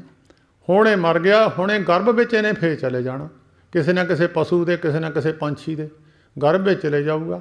ਇਹਨੂੰ ਦੁਨੀਆ ਦਿਸਣੀ ਹੀ ਨਹੀਂ ਹੈ, ਇਹਨਾਂ ਅੰਦਰ ਗਰਭ ਵਿੱਚ ਹੀ ਰਹਿਣਾ। ਇਹ ਸਜ਼ਾ ਇਹਨੂੰ ਮਿਲੀ ਹੈ। ਹਲਤ ਪਲਤ ਮੁੱਖ ਉਜਲ ਹੋਈ ਹੈ। ਅੱਗੇ ਦਰਗਾਹ ਵਿੱਚ ਵੀ ਤੇਰਾ ਸਤਿਕਾਰ ਕਹਿੰਦੇ ਹੋਊਗਾ, ਦੁਨੀਆ ਵੀ ਸਤਿਕਾਰ ਕਰਦੀ ਹੈ। ਮੱਤ ਭੁਲੇਖਾ ਕਿਸੇ ਨੂੰ ਰਵੇ, ਨਾਮ ਜਪਣ ਵਾਲਿਆਂ ਦਾ ਕੋਈ ਨਰਾਦਰ ਕਰਦਾ ਬਈ, ਪਿੰਡ ਵਿੱਚ ਸ਼ਹਿਰ ਵਿੱਚ ਕੋਈ ਮੰਦਰ ਵਿੱਚ ਜਾਂਦਾ ਹੈ, ਕੋਈ ਗੁਰਦੁਆਰੇ ਜਾਂਦਾ ਹੈ, ਜਿਹਦੇ ਵਿੱਚ ਕਮੀ ਕੋਈ ਹੋਊਗਾ ਉਹਦਾ ਤਾਂ ਨਰਾਦਰ ਕਰਨਗੇ ਹੀ ਲੋਕ। ਜਿਹਦੇ ਵਿੱਚ ਕਮੀ ਨਹੀਂ ਹੈ ਉਹਦਾ ਨਰਾਦਰ ਨਹੀਂ ਕਰਦੇ ਲੋਕ। ਚਾਹੇ ਕੋਈ ਵੀ ਧਰਮ ਹੈ, ਉਹਦਾ ਨਰਾਦਰ ਨਹੀਂ ਕਰਦੇ। ਜਿਹੜਾ ਭਾਵਨਾ ਨਾਲ ਸੇਵਾ ਕਰਦਾ, ਸਾਰੇ ਧਰਮਾਂ ਵਿੱਚ ਉਹਦਾ ਸਤਿਕਾਰ ਹੈ। ਹਲਤ ਪਲਤ ਮੁੱਖ ਉਜਲ ਹੋਈ ਹੈ, ਇੱਥੇ ਵੀ ਸਤਿਕਾਰ ਹੈ। ਮੋਹਰੇ ਵੀ ਦੁਨੀਆ ਸਤਿਕਾਰ ਕਰਦੀ ਹੈ। ਰੇ ਰੇ ਦਰਗਾਹ ਕਹੀ ਨਾ ਕਹੂ, ਆਓ ਬੈਠਾ ਦਰ ਸੁਭ ਦਿਓ। ਦਰਗਾਹ ਵਿੱਚ ਕੋਈ ਨਹੀਂ ਕਹੋ ਕਿੱਥੇ ਨੂੰ ਚੱਲੇ ਹਾਂ, ਜਾਣਦੇ ਹੀ ਆ ਸਾਰੇ। ਕਹਿੰਦੇ ਸਤਿਕਾਰ ਦੇਊਗੇ। ਹਲਤ ਪਲਤ ਮੁਖ ਉਜਲ ਹੋਈ ਹੈ, ਨਿਤ ਧਿਆਈਏ ਹਰ ਪੁਰਖ ਨਿਰੰਜਨਾ। ਉਸ ਕਰਨਹਾਰ ਪਰਮੇਸ਼ਰ ਨੂੰ ਜਿਹੜਾ ਦਿਸਦਾ ਨਹੀਂ ਹੈ, ਉਹ ਤਾਂ ਉਹਨੂੰ ਜਪੀ। ਇੱਕ ਚੀਜ਼ ਦੀਦੀ ਨਹੀਂ ਹੈ, ਹੈਗੀ ਹੈ ਉਹ। ਹਵਾ ਹੈ, ਹਵਾ ਤੁਹਾਨੂੰ ਦਿਸਦੀ ਥੋੜ੍ਹਾ ਆ। ਤੁਸੀਂ ਹਵਾ ਨੂੰ ਫੜ ਲਓਗੇ, ਕੋਈ ਵੀ ਜੇ ਕੋਈ ਕਹੇ ਇਹ ਤਾਂ ਲੱਗਦਾ ਵੀ ਹਵਾ ਚੱਲਦੀ ਹੈ ਜਾਂ ਬੰਦ ਹੈ, ਹਵਾ ਦਿਸਦੀ ਤਾਂ ਕਿਸੇ ਨੂੰ ਨਹੀਂ ਨਾ। ਗਰਮੀ ਸਰਦੀ ਹੈ, ਤੁਹਾਡੇ ਸਰੀਰ ਨੂੰ ਸਪਰਸ਼ ਕਰਦੀ ਹੈ, ਦਿਸਦੀ ਤਾਂ ਨਹੀਂ ਨਾ ਹੈ।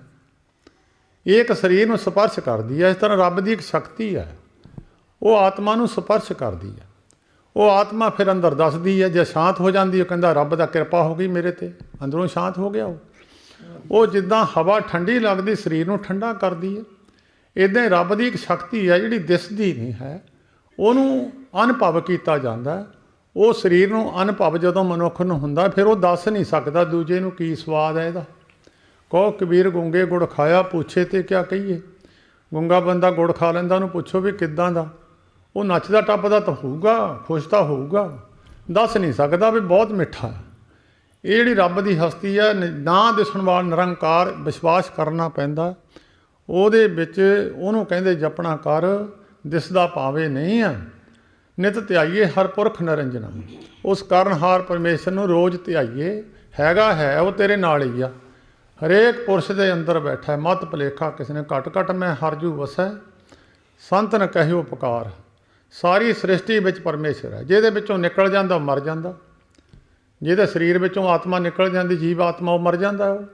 ਉਹਦੀ ਸਤਾ ਇੱਕ ਜੁੜੀ ਹੋਈ ਹੈ। ਲਾਟੂ ਲੱਗੇ ਨੇ ਕਮਰਿਆਂ ਦੇ ਅੰਦਰ, ਉਹਨਾਂ ਦੇ ਵਿੱਚੋਂ ਜਿਹੜਾ ਤੁਸੀਂ ਲਾਟੂ ਤਾਰ ਪਿੱਛੋਂ ਕੱਢ ਦਿੰਦੇ ਹੋ ਬੁੱਝ ਜਾਂਦਾ, ਕਮਰੇ 'ਚ ਹਨੇਰਾ ਹੋ ਜਾਂਦਾ। ਇੱਦਾਂ ਹੀ ਇਹ ਹੈ, ਜਿਸ ਬੰਦੇ ਦੀ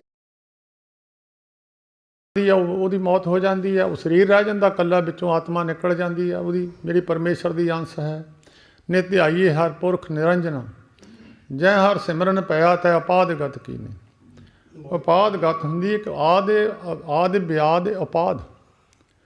ਆਦਿ ਹੁੰਦੀ ਹੈ, ਕਈ ਵਾਰੀ ਮਨੁੱਖ ਕਰਮ ਕਰਦਾ, ਕਰਮ ਕਰਦਿਆਂ ਸੱਟ ਲੱਗ ਜਾਂਦੀ ਹੈ। ਵਿਆਧੀ ਹੁੰਦੀ ਹੈ, ਕਈ ਵਾਰ ਸਰੀਰ 'ਚ ਵਿਆਧੀ ਆ ਜਾਂਦੀ ਹੈ, ਉਹਦਾ ਇਲਾਜ ਨਹੀਂ ਹੁੰਦਾ। ਕਹਿੰਦੇ ਵੀ ਵਿਆਧੀ ਐਸੀ ਸਰੀਰ ਦੇ ਵਿੱਚ ਵਿਆਧ। ਅਪਾਦ ਹੁੰਦੀ ਜਿਹੜੀ ਉੱਪਰੋਂ ਹੀ ਆ ਕੇ ਕੋਈ ਵਿਪਤਾ ਪੈ ਜਾਵੇ, ਉਹ ਵਿਪਤਾ ਤੋਂ ਬਚਣ ਵਾਸਤੇ ਜਿਹੜੀ ਜਦੋਂ ਜਮ ਆਉਂਦੇ ਦੱਸਦੇ ਨਹੀਂ ਕਿੱਥੋਂ ਆਏ ਕਿੱਥੇ ਨੂੰ ਚੱਲੇ ਆ। ਇਹ ਹੁੰਦੀ ਅਪਾਦਗਤ। ਅਪਾਦਗਤ ਹੁੰਦੀ ਹੈ ਜਦੋਂ ਬੰਦੇ ਨੂੰ ਕੋਈ ਹੱਥ ਲਾਊਗਾ ਦੱਸ ਕੇ ਲਾਊਗਾ ਮੈਂ ਕੌਣ ਹੈ। ਇਹ ਨਹੀਂ ਵੀ ਬਿਨਾਂ ਚੁੱਪ ਚਪੀਤੇ ਨੂੰ ਫੜ ਕੇ ਲੈ ਜਾਊਗਾ।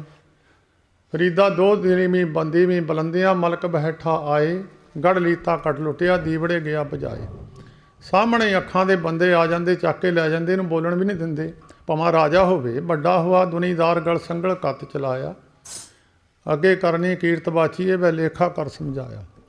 ਤਾਂ ਸਤਿਗੁਰੂ ਜੀ ਕਹਿੰਦੇ ਜੈ ਹਰ ਸਿਮਰਨ ਪਿਆ ਤੈ ਅਪਾਦ ਗਤ ਕੀਨੀ।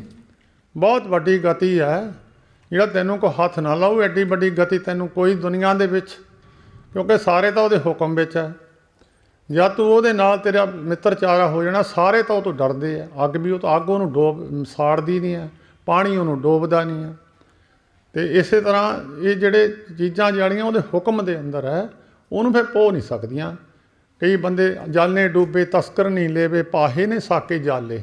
ਅੱਗ ਜਾਲਦੀ ਨਹੀਂ ਹੈ, ਪਾਣੀ ਵਿੱਚੋਂ ਡੁੱਬਦਾ ਨਹੀਂ ਹੈ, ਕਿਉਂਕਿ ਉਹਦੇ ਹੁਕਮ ਵਿੱਚ ਹੈ ਸਾਰੀ। ਅਪਾਦ ਗਤੀ ਹੈ ਕਿ ਜਿਹੜੀ ਉਸ ਮਨੁੱਖ ਨੂੰ ਸੰਸਾਰ ਦੇ ਵਿੱਚ ਕੋਈ ਕਿੱਡਾ ਵੀ, ਪ੍ਰਹਲਾਦ ਨੂੰ ਕੋਈ ਕਹਿ ਸਕਿਆ। ਛੋਟਾ ਜਿਹਾ ਬੱਚਾ 5 ਸਾਲਾਂ ਦਾ, ਉਹਦੇ ਬਾਪ ਨੇ ਉਹਨੂੰ ਮਾਰਿਆ ਵੀ, ਅੱਗ ਵਿੱਚ ਵੀ ਲੈ ਕੇ ਬੈਠੇ, ਪਰ ਉਹ ਮਰਿਆ ਤਾਂ ਨਹੀਂ, ਨਾ ਉਹ ਡਰਿਆ ਵੀ ਨਹੀਂ। ਉਹ ਅਪਾਦ ਗਤੀ ਪ੍ਰਹਲਾਦ ਨੂੰ ਪ੍ਰਾਪਤ ਹੋਈ ਹੈ। ਅਪਾਦ ਗਤੀ ਧਰੂ ਨੂੰ ਪ੍ਰਾਪਤ ਹੋਈ ਹੈ। ਜਿਹਨੇ ਧਰੂ ਨੇ ਹਵਾ ਰੋਕ ਲਈ, ਸਾਹ ਰੋਕ ਲਿਆ, ਸਾਰੀ ਦੁਨੀਆ ਦਾ ਸਾਹ ਰੁਕ ਗਿਆ। ਉੱਥੇ ਭਗਵਾਨ ਨੂੰ ਪਹੁੰਚਣਾ ਪਿਆ, ਫਿਰ ਧਰੂ ਦੇ ਕੋਲ ਜਾ ਕੇ ਉਹਦੀ ਸਮਾਧੀ ਖਿਲਾਉਣੀ ਪਈ।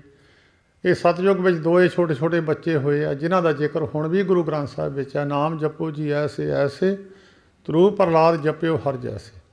ਤਾਂ ਭਾਈ ਅਪਾਦ ਗਤੀ ਹੁੰਦੀ ਆ, ਬਹੁਤ ਵੱਡੀ ਗਤੀ ਆ ਸੰਸਾਰ ਦੇ ਵਿੱਚ, ਇਹਦੇ ਬਰਾਬਰ ਕੋਈ ਹੋਰ ਨਹੀਂ ਹੈ। ਅਪਾਦ ਗਤ ਕਿੰਨੀ ਵੱਡ ਭਾਗੀ ਹਰ ਜਪਣਾ। ਬਹੁਤ ਵੱਡੇ ਭਾਗ ਹੁਣ ਤਾਂ ਮਨੁੱਖ ਜਪਦਾ ਨਹੀਂ, ਜਪਦਾ ਨਹੀਂ, ਸਾਰੀ ਦਿਹਾੜੀ ਗੱਲਾਂ ਕਰੀ ਜਾਵੇ, ਥੱਕਦਾ ਨਹੀਂ ਹੈ। ਗੁਟਕਾ ਫੜ ਲਵੇ, ਰੱਬ ਦਾ ਨਾਮ ਜਪਣਾ, ਛੇਤੀ ਥੱਕ ਜਾਂਦਾ।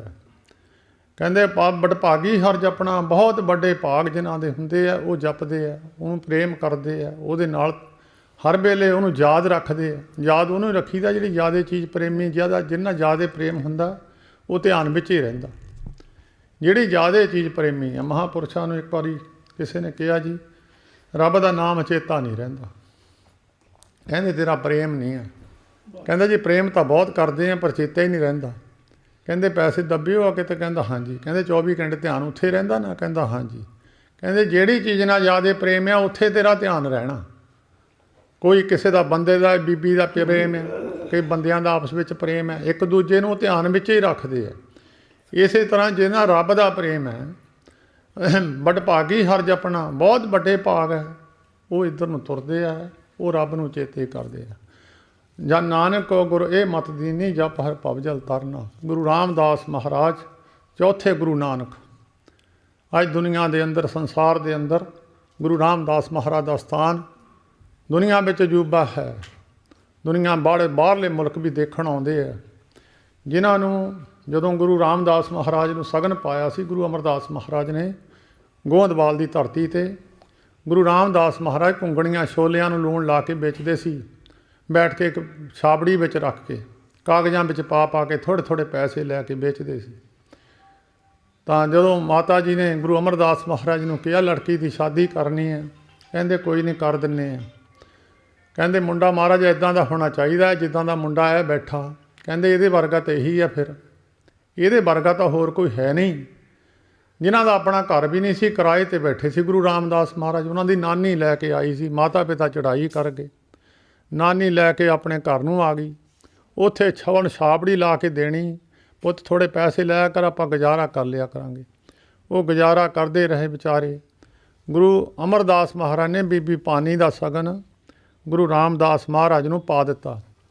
ਸ਼ਹਿਰ ਦੇ ਲੋਕ ਇਕੱਠੇ ਹੋ ਕੇ ਗਏ ਮਹਾਰਾਜ ਉਹ ਮੁੰਡੇ ਦਾ ਤਾਂ ਆਪਣਾ ਘਰ ਵੀ ਹੈ ਨਹੀਂ, ਕਿਰਾਏ 'ਤੇ ਰਹਿੰਦੇ ਆ, ਐਡਾ ਵੱਡਾ ਤੁਹਾਡਾ ਘਰ ਹੈ, ਤੁਸੀਂ ਕੁੜੀ ਉਹ ਮੁੰਡੇ ਨੂੰ ਵਿਆਹਤੀ ਹੈ ਮਹਾਰਾਜ, ਮੰਗ ਦਿੱਤੀ ਹੈ। ਉਹ ਦੇਖੋ ਕੀ ਕਾਰੋਬਾਰ ਹੈ, ਛੋਲੇ ਥੋੜ੍ਹਾ ਜਿਹਾ ਭੁੰਨ ਕੇ ਉਹ ਉਬਾਲ ਕੇ ਲਿਆਉਂਦਾ ਅਤੇ ਉਹ ਇੱਥੇ ਵੇਚਦਾ। ਆਪਣਾ ਘਰ ਹੈ ਨਹੀਂ, ਖਾਣ ਨੂੰ ਮਾਰਾ ਉਹਦੇ ਕੋਲ ਰੋਟੀ ਹੈ ਨਹੀਂ, ਮਨ ਭਾਉਂਦੀਆਂ ਚੀਜ਼ਾਂ ਉਹਨਾਂ ਨੂੰ ਮਿਲਦੀਆਂ ਨਹੀਂ, ਤੁਸੀਂ ਕੁੜੀ ਕਿੱਥੇ ਮੰਗ ਦਿੱਤੀ। ਗੁਰੂ ਅਮਰਦਾਸ ਮਹਾਰਾਜ ਨੇ ਥਾਵਿਆਂ ਦੇ ਥਾਵ, ਨਿਓਟਿਆਂ ਦੀ ਓਟ ਆਪਣੀ ਰਸਨਾ ਤੋਂ ਕਹਿਣ ਲੱਗੇ, ਉਹ ਭੋਲਿਓ ਇਹ ਮੁੰਡੇ ਵਰਗਾ ਤਾਂ ਘਰ ਦੁਨੀਆ ਵਿੱਚ ਕਿਸੇ ਦਾ ਘਰ ਨਹੀਂ ਹੈ। ਦੁਨੀਆ ਵਿੱਚ ਅੱਜ ਗੁਰੂ ਰਾਮਦਾਸ ਮਹਾਰਾਜ ਵਰਗਾ ਘਰ ਕਿਸੇ ਦਾ ਵੀ ਨਹੀਂ ਹੈ। ਜਿਹਨੂੰ ਰਾਵਣ ਨੂੰ ਸੋਨੇ ਦੀ ਲੰਕਾ ਕਹਿੰਦੇ ਸੀ, ਸੋਨੇ ਦੀ ਲੰਕਾ 'ਚ ਇੰਨੀ ਦੁਨੀਆ ਨਹੀਂ ਜਾਂਦੀ ਸੀ ਜਿੰਨੀ ਗੁਰੂ ਰਾਮਦਾਸ ਮਹਾਰਾਜ ਦੇ ਸਥਾਨ 'ਤੇ ਲੱਖਾਂ ਦੁਨੀਆ ਜਾਂਦੀ ਆ। ਸਾਹਿਬ ਕਹਿਣ ਲੱਗੇ, ਉਹ ਭੋਲਿਓ ਜਿਹਨੂੰ ਤੁਸੀਂ ਕਹਿੰਦੇ ਰੋਟੀ ਨਹੀਂ ਨਸੀਬ ਹੁੰਦੀ, ਇਹਦੇ ਲੰਗਰ ਦੇ ਵਿੱਚੋਂ ਲੱਖਾਂ ਦੁਨੀਆ ਪ੍ਰਸ਼ਾਦੇ ਛਕ ਕੇ ਜਾਇਆ ਕਰੂਗੀ, ਲੱਖਾਂ ਦੁਨੀਆ ਨੂੰ ਪ੍ਰਸ਼ਾਦੇ ਛਕਾਊਗਾ। ਅੱਜ ਗੁਰੂ ਰਾਮਦਾਸ ਮਹਾਰਾਜ ਦਾ ਲੰਗਰ ਦੇਖੋ, ਲੱਖਾਂ ਦੀ ਤਾਦਾਦ ਵਿੱਚ ਦੁਨੀਆ ਉੱਥੇ ਪ੍ਰਸ਼ਾਦੇ ਛਕਦੀ ਹੈ। ਇਹ ਗੁਰੂ ਦੀ ਬਖਸ਼ਿਸ਼ ਹੈ, ਗੁਰੂ ਦੀ ਮਿਹਰ ਹੈ। ਉਹ ਕਿਸੇ ਤੇ ਵੀ ਕਰ ਦੇਵੇ। ਜਿਨ੍ਹਾਂ ਨੇ ਭਾਵਨਾ ਨਾਲ ਸੇਵਾ ਕੀਤੀ ਉਹਨਾਂ ਨੂੰ ਗੁਰੂ ਨੇ ਬਖਸ਼ਿਸ਼ਾਂ ਦੇ ਦਿੱਤੀਆਂ। ਤਾਂ ਵਡਭਾਗੀ ਜਾਂ ਨਾਨਕ ਕੋ ਗੁਰ ਇਹ ਮਤ ਦੀਨੀ ਜਪ ਹਰ ਭਵ ਜਲ ਤਰਨਾ। ਕਹਿੰਦੇ ਸਾਨੂੰ ਇਹ ਮਤ ਗੁਰੂ ਰਾਮਦਾਸ ਮਹਾਰਾਜ ਕਹਿੰਦੇ ਗੁਰੂ ਨੇ ਦਿੱਤੀ ਹੈ। ਪਰਮੇਸ਼ਰ ਨੂੰ ਜਪ ਕੇ ਭਵ ਜਲ ਤਾਂ ਤਰੋਂਗੇ ਹੀ, ਸਾਰੇ ਸੁੱਖ ਤੁਹਾਨੂੰ ਪ੍ਰਾਪਤ ਹੋ ਜਾਣਗੇ। ਇਸ ਪਰਿਵਾਰ ਨੇ ਸੇਵਾ ਕੀਤੀ ਹੈ। ਸੰਤ ਬਾਬਾ ਜਵਾਲਾ ਸਿੰਘ ਜੀ ਮਹਾਰਾਜ ਹਰਖੋ ਵਾਲੀਏ, ਜਿਨ੍ਹਾਂ ਨੂੰ ਸਾਹਿਬ ਗੁਰੂ ਗੋਬਿੰਦ ਸਿੰਘ ਸਾਹਿਬ ਮਹਾਰਾਜ ਆਪਣੀ ਲਿਖਤ ਵਿੱਚ ਲਿਖ ਕੇ ਖਾਲਸਾ ਮੇਰਾ ਰੂਪ ਹੈ ਖਾਸ, ਖਾਲਸੇ ਮੇਂ ਹੋ ਕਰੋ ਨਿਵਾਸ। ਇਹ ਕਹਿੰਦੇ ਮੇਰੇ ਰੂਪ ਨੇ ਖਾਸ। ਔਰ ਜਿਨ੍ਹਾਂ ਨੂੰ ਗੁਰੂ ਗੋਬਿੰਦ ਸਿੰਘ ਸਾਹਿਬ ਮਹਾਰਾਜ ਆਪਣੀ ਲਿਖਤ ਲਿਖ ਗਏ, ਆਤਮ ਰਸ ਜੇ ਜਾਨ ਹੀ ਸੋ ਹੈ ਖਾਲਸ ਦੇਵ, ਤਾਸ ਮੈਂ ਮੋਹ ਮੈਂ ਰੰਚਕ ਨਾਹੀ ਭੇਦ। ਇਹਨਾਂ ਦਾ ਮੇਰਾ ਮਾੜਾ ਮੋਟਾ ਵੀ ਭੇਦ ਨਹੀਂ, ਮੇਰੇ ਵਰਗੇ ਹੀ ਹੈ। ਉਹ ਰੂਪ ਇੱਕ ਸੰਤ ਬਾਬਾ ਜਵਾਲਾ ਸਿੰਘ ਜੀ ਮਹਾਰਾਜ। ਦੁਆਬੇ ਦੀ ਧਰਤੀ ਨੂੰ ਵੱਡਾ ਮਾਣ ਹੈ, ਵੱਡੇ ਵੱਡੇ ਮਹਾਤਮਾ ਇਸ ਧਰਤੀ 'ਤੇ ਹੋਏ ਹੈ। ਸ਼ੇਖ ਫਰੀਦ ਜੀ ਵਰਗੇ 36 ਵਰਸਾਂ ਦੁਆਬੇ ਦੀ ਧਰਤੀ 'ਤੇ ਬੰਦਗੀ ਕੀਤੀ ਹੈ। ਗੁਰੂ ਨਾਨਕ ਸਾਹਿਬ ਜੀ ਭਰਥਰੀ ਦੀ ਸ਼ਾਦੀ ਕਰਨ ਵਾਸਤੇ ਕੰਢੀ ਦੇ ਇਲਾਕੇ ਵਿੱਚ ਰਾਜਾ ਮਾਲਦੇਵ ਦੀ ਲੜਕੀ ਨੂੰ ਵਿਆਹੁਣ ਵਾਸਤੇ ਆਏ ਸੀ। ਸਾਹਿਬ ਗੁਰੂ ਗੋਬਿੰਦ ਸਿੰਘ ਸਾਹਿਬ ਜੀ ਮਹਾਰਾਜ ਦੇ ਸਹੁਰਾ ਪਿੰਡ ਵੀ ਹੁਸ਼ਿਆਰਪੁਰ ਦੀ ਧਰਤੀ ਬਜਵਾੜਾ ਸ਼ਹਿਰ ਹੈ। ਹੋਰ ਵੀ ਵੱਡਾ ਮਾਣ ਹੈ ਇਸ ਦੁਆਬੇ ਦੀ ਧਰਤੀ ਨੂੰ, ਕਿੰਨੇ ਕੁ ਗਿਣ ਦਈਏ। ਜਦੋਂ ਬਬਰ ਲਹਿਰ ਉੱਠੀ ਹੈ, ਸਭ ਤੋਂ ਜ਼ਿਆਦਾ ਬਬਰ ਲਹਿਰ ਹੁਸ਼ਿਆਰਪੁਰ ਦੀ ਧਰਤੀ 'ਤੇ ਉੱਠੀ ਹੈ। ਜਦੋਂ ਅੰਗਰੇਜ਼ ਹਿੰਦੁਸਤਾਨ ਦੀ ਧਰਤੀ 'ਤੇ 100 ਸਾਲ 102.5 ਸਾਲ ਰਾਜ ਕੀਤਾ ਅੰਗਰੇਜ਼ ਨੇ, ਸਭ ਤੋਂ ਵੱਧ ਪੜ੍ਹੇ ਲਿਖੇ ਲੋਕ ਹੁਸ਼ਿਆਰਪੁਰ ਜ਼ਿਲ੍ਹੇ ਦੇ ਵਿੱਚ ਸਨ। ਔਰ ਬਬਰ ਲਹਿਰ ਵੀ ਹੁਸ਼ਿਆਰਪੁਰ ਜ਼ਿਲ੍ਹੇ ਵਿੱਚੋਂ ਉੱਠੀ ਹੈ। ਸੋ ਵੱਡਾ ਮਾਣ ਹੈ ਹੁਸ਼ਿਆਰਪੁਰ ਜ਼ਿਲ੍ਹੇ ਨੂੰ। ਉਹਨਾਂ ਮਹਾਂਪੁਰਸ਼ਾਂ ਦੀ ਸੇਵਾ ਪਰਿਵਾਰ ਨੇ ਕੀਤੀ ਹੈ। ਸ਼ਰਧਾ ਭਾਵਨਾ ਸੇਵਾ ਦਾ ਫਲ ਦੇਖ ਲਓ ਤੁਸੀਂ। ਜੇ ਮਕਾਨ ਮਿਲ ਗਿਆ, ਕਮੀ ਤਾਂ ਹੋਰ ਚੀਜ਼ਾਂ ਦੀ ਵੀ ਹੈ ਨਹੀਂ, ਜੋ ਮਰਜ਼ੀ ਲੈ ਲੈਣ। ਉਹ ਜਿਹੜਾ ਭਾਵਨਾ ਨਾਲ ਗੁਰੂ ਦੀ ਸੇਵਾ ਕਰਦਾ, ਜਿਹੜਾ ਗੁਰੂ ਦੀ ਸ਼ਰਧਾ ਨਾਲ ਸੇਵਾ ਕਰਦਾ, ਉਦੋਂ ਗੁਰੂ ਕੋਈ ਇੱਛਾ ਉਹਦੀ ਰੱਖਦਾ ਨਹੀਂ ਹੈ। ਉਹਦੀ ਇੱਛਾ ਹਰੇਕ ਪੂਰੀ ਇੱਛਾ ਪੂਰਕ ਜੋ ਹੈ, ਅੰਦਰੇ ਬੈਠਾ ਉਹ ਇੱਛਾ ਜਿਹੜੀ ਬਣਾਉਂਦਾ ਹੈ। ਜੋ ਜੋ ਚਿਤਵੇ ਸਾਧ ਜਨ ਸੋ ਲੇਤਾ ਮਾਨ। ਜੋ ਵੀ ਚਿਤਵਦਾ ਉਹਨੂੰ ਉਹ ਚਿਤਾ ਅੰਦਰ ਚਿਤਵਦਾ, ਉਹਦੇ ਚਿਤਵਦਾ ਅੰਦਰੇ ਬੈਠਾ ਉਹਨੂੰ ਪੂਰੀ ਕਰ ਦਿੰਦਾ। ਸੋ ਸਾਰਿਆਂ ਦਾ ਧੰਨਵਾਦ ਹੈ ਪਰਿਵਾਰ ਵੱਲੋਂ। ਭਾਵੇਂ ਉਹ ਨੌਜਵਾਨ ਤਾਂ ਨਹੀਂ ਹਾਜ਼ਰ ਹੋ ਸਕੇ, ਉਹਨਾਂ ਦੀ ਮਜਬੂਰੀ ਹੈ, ਪਰ ਪਰਿਵਾਰ ਨੇ ਬੜੀ ਹਿੰਮਤ ਕੀਤੀ ਹੈ। ਇਸ ਕਰਕੇ ਉਹਨਾਂ ਨੇ ਸਾਰਿਆਂ ਨੂੰ ਭਾਈ ਸੱਦਾ ਪੱਤਰ ਦੇ ਕੇ ਪ੍ਰੇਮ ਦੇ ਨਾਲ, ਰਿਸ਼ਤੇਦਾਰ ਸਾਕ ਸੰਬੰਧੀ ਪ੍ਰੇਮ ਵਾਲੇ ਔਰ ਆਂਢ ਗੁਆਂਢ ਸਾਰਿਆਂ ਨੂੰ ਸੱਦਾ ਦਿੱਤਾ ਹੈ। ਉਹਨਾਂ ਵੱਲੋਂ ਸਾਰਿਆਂ ਦਾ ਧੰਨਵਾਦ ਹੈ ਜੀ।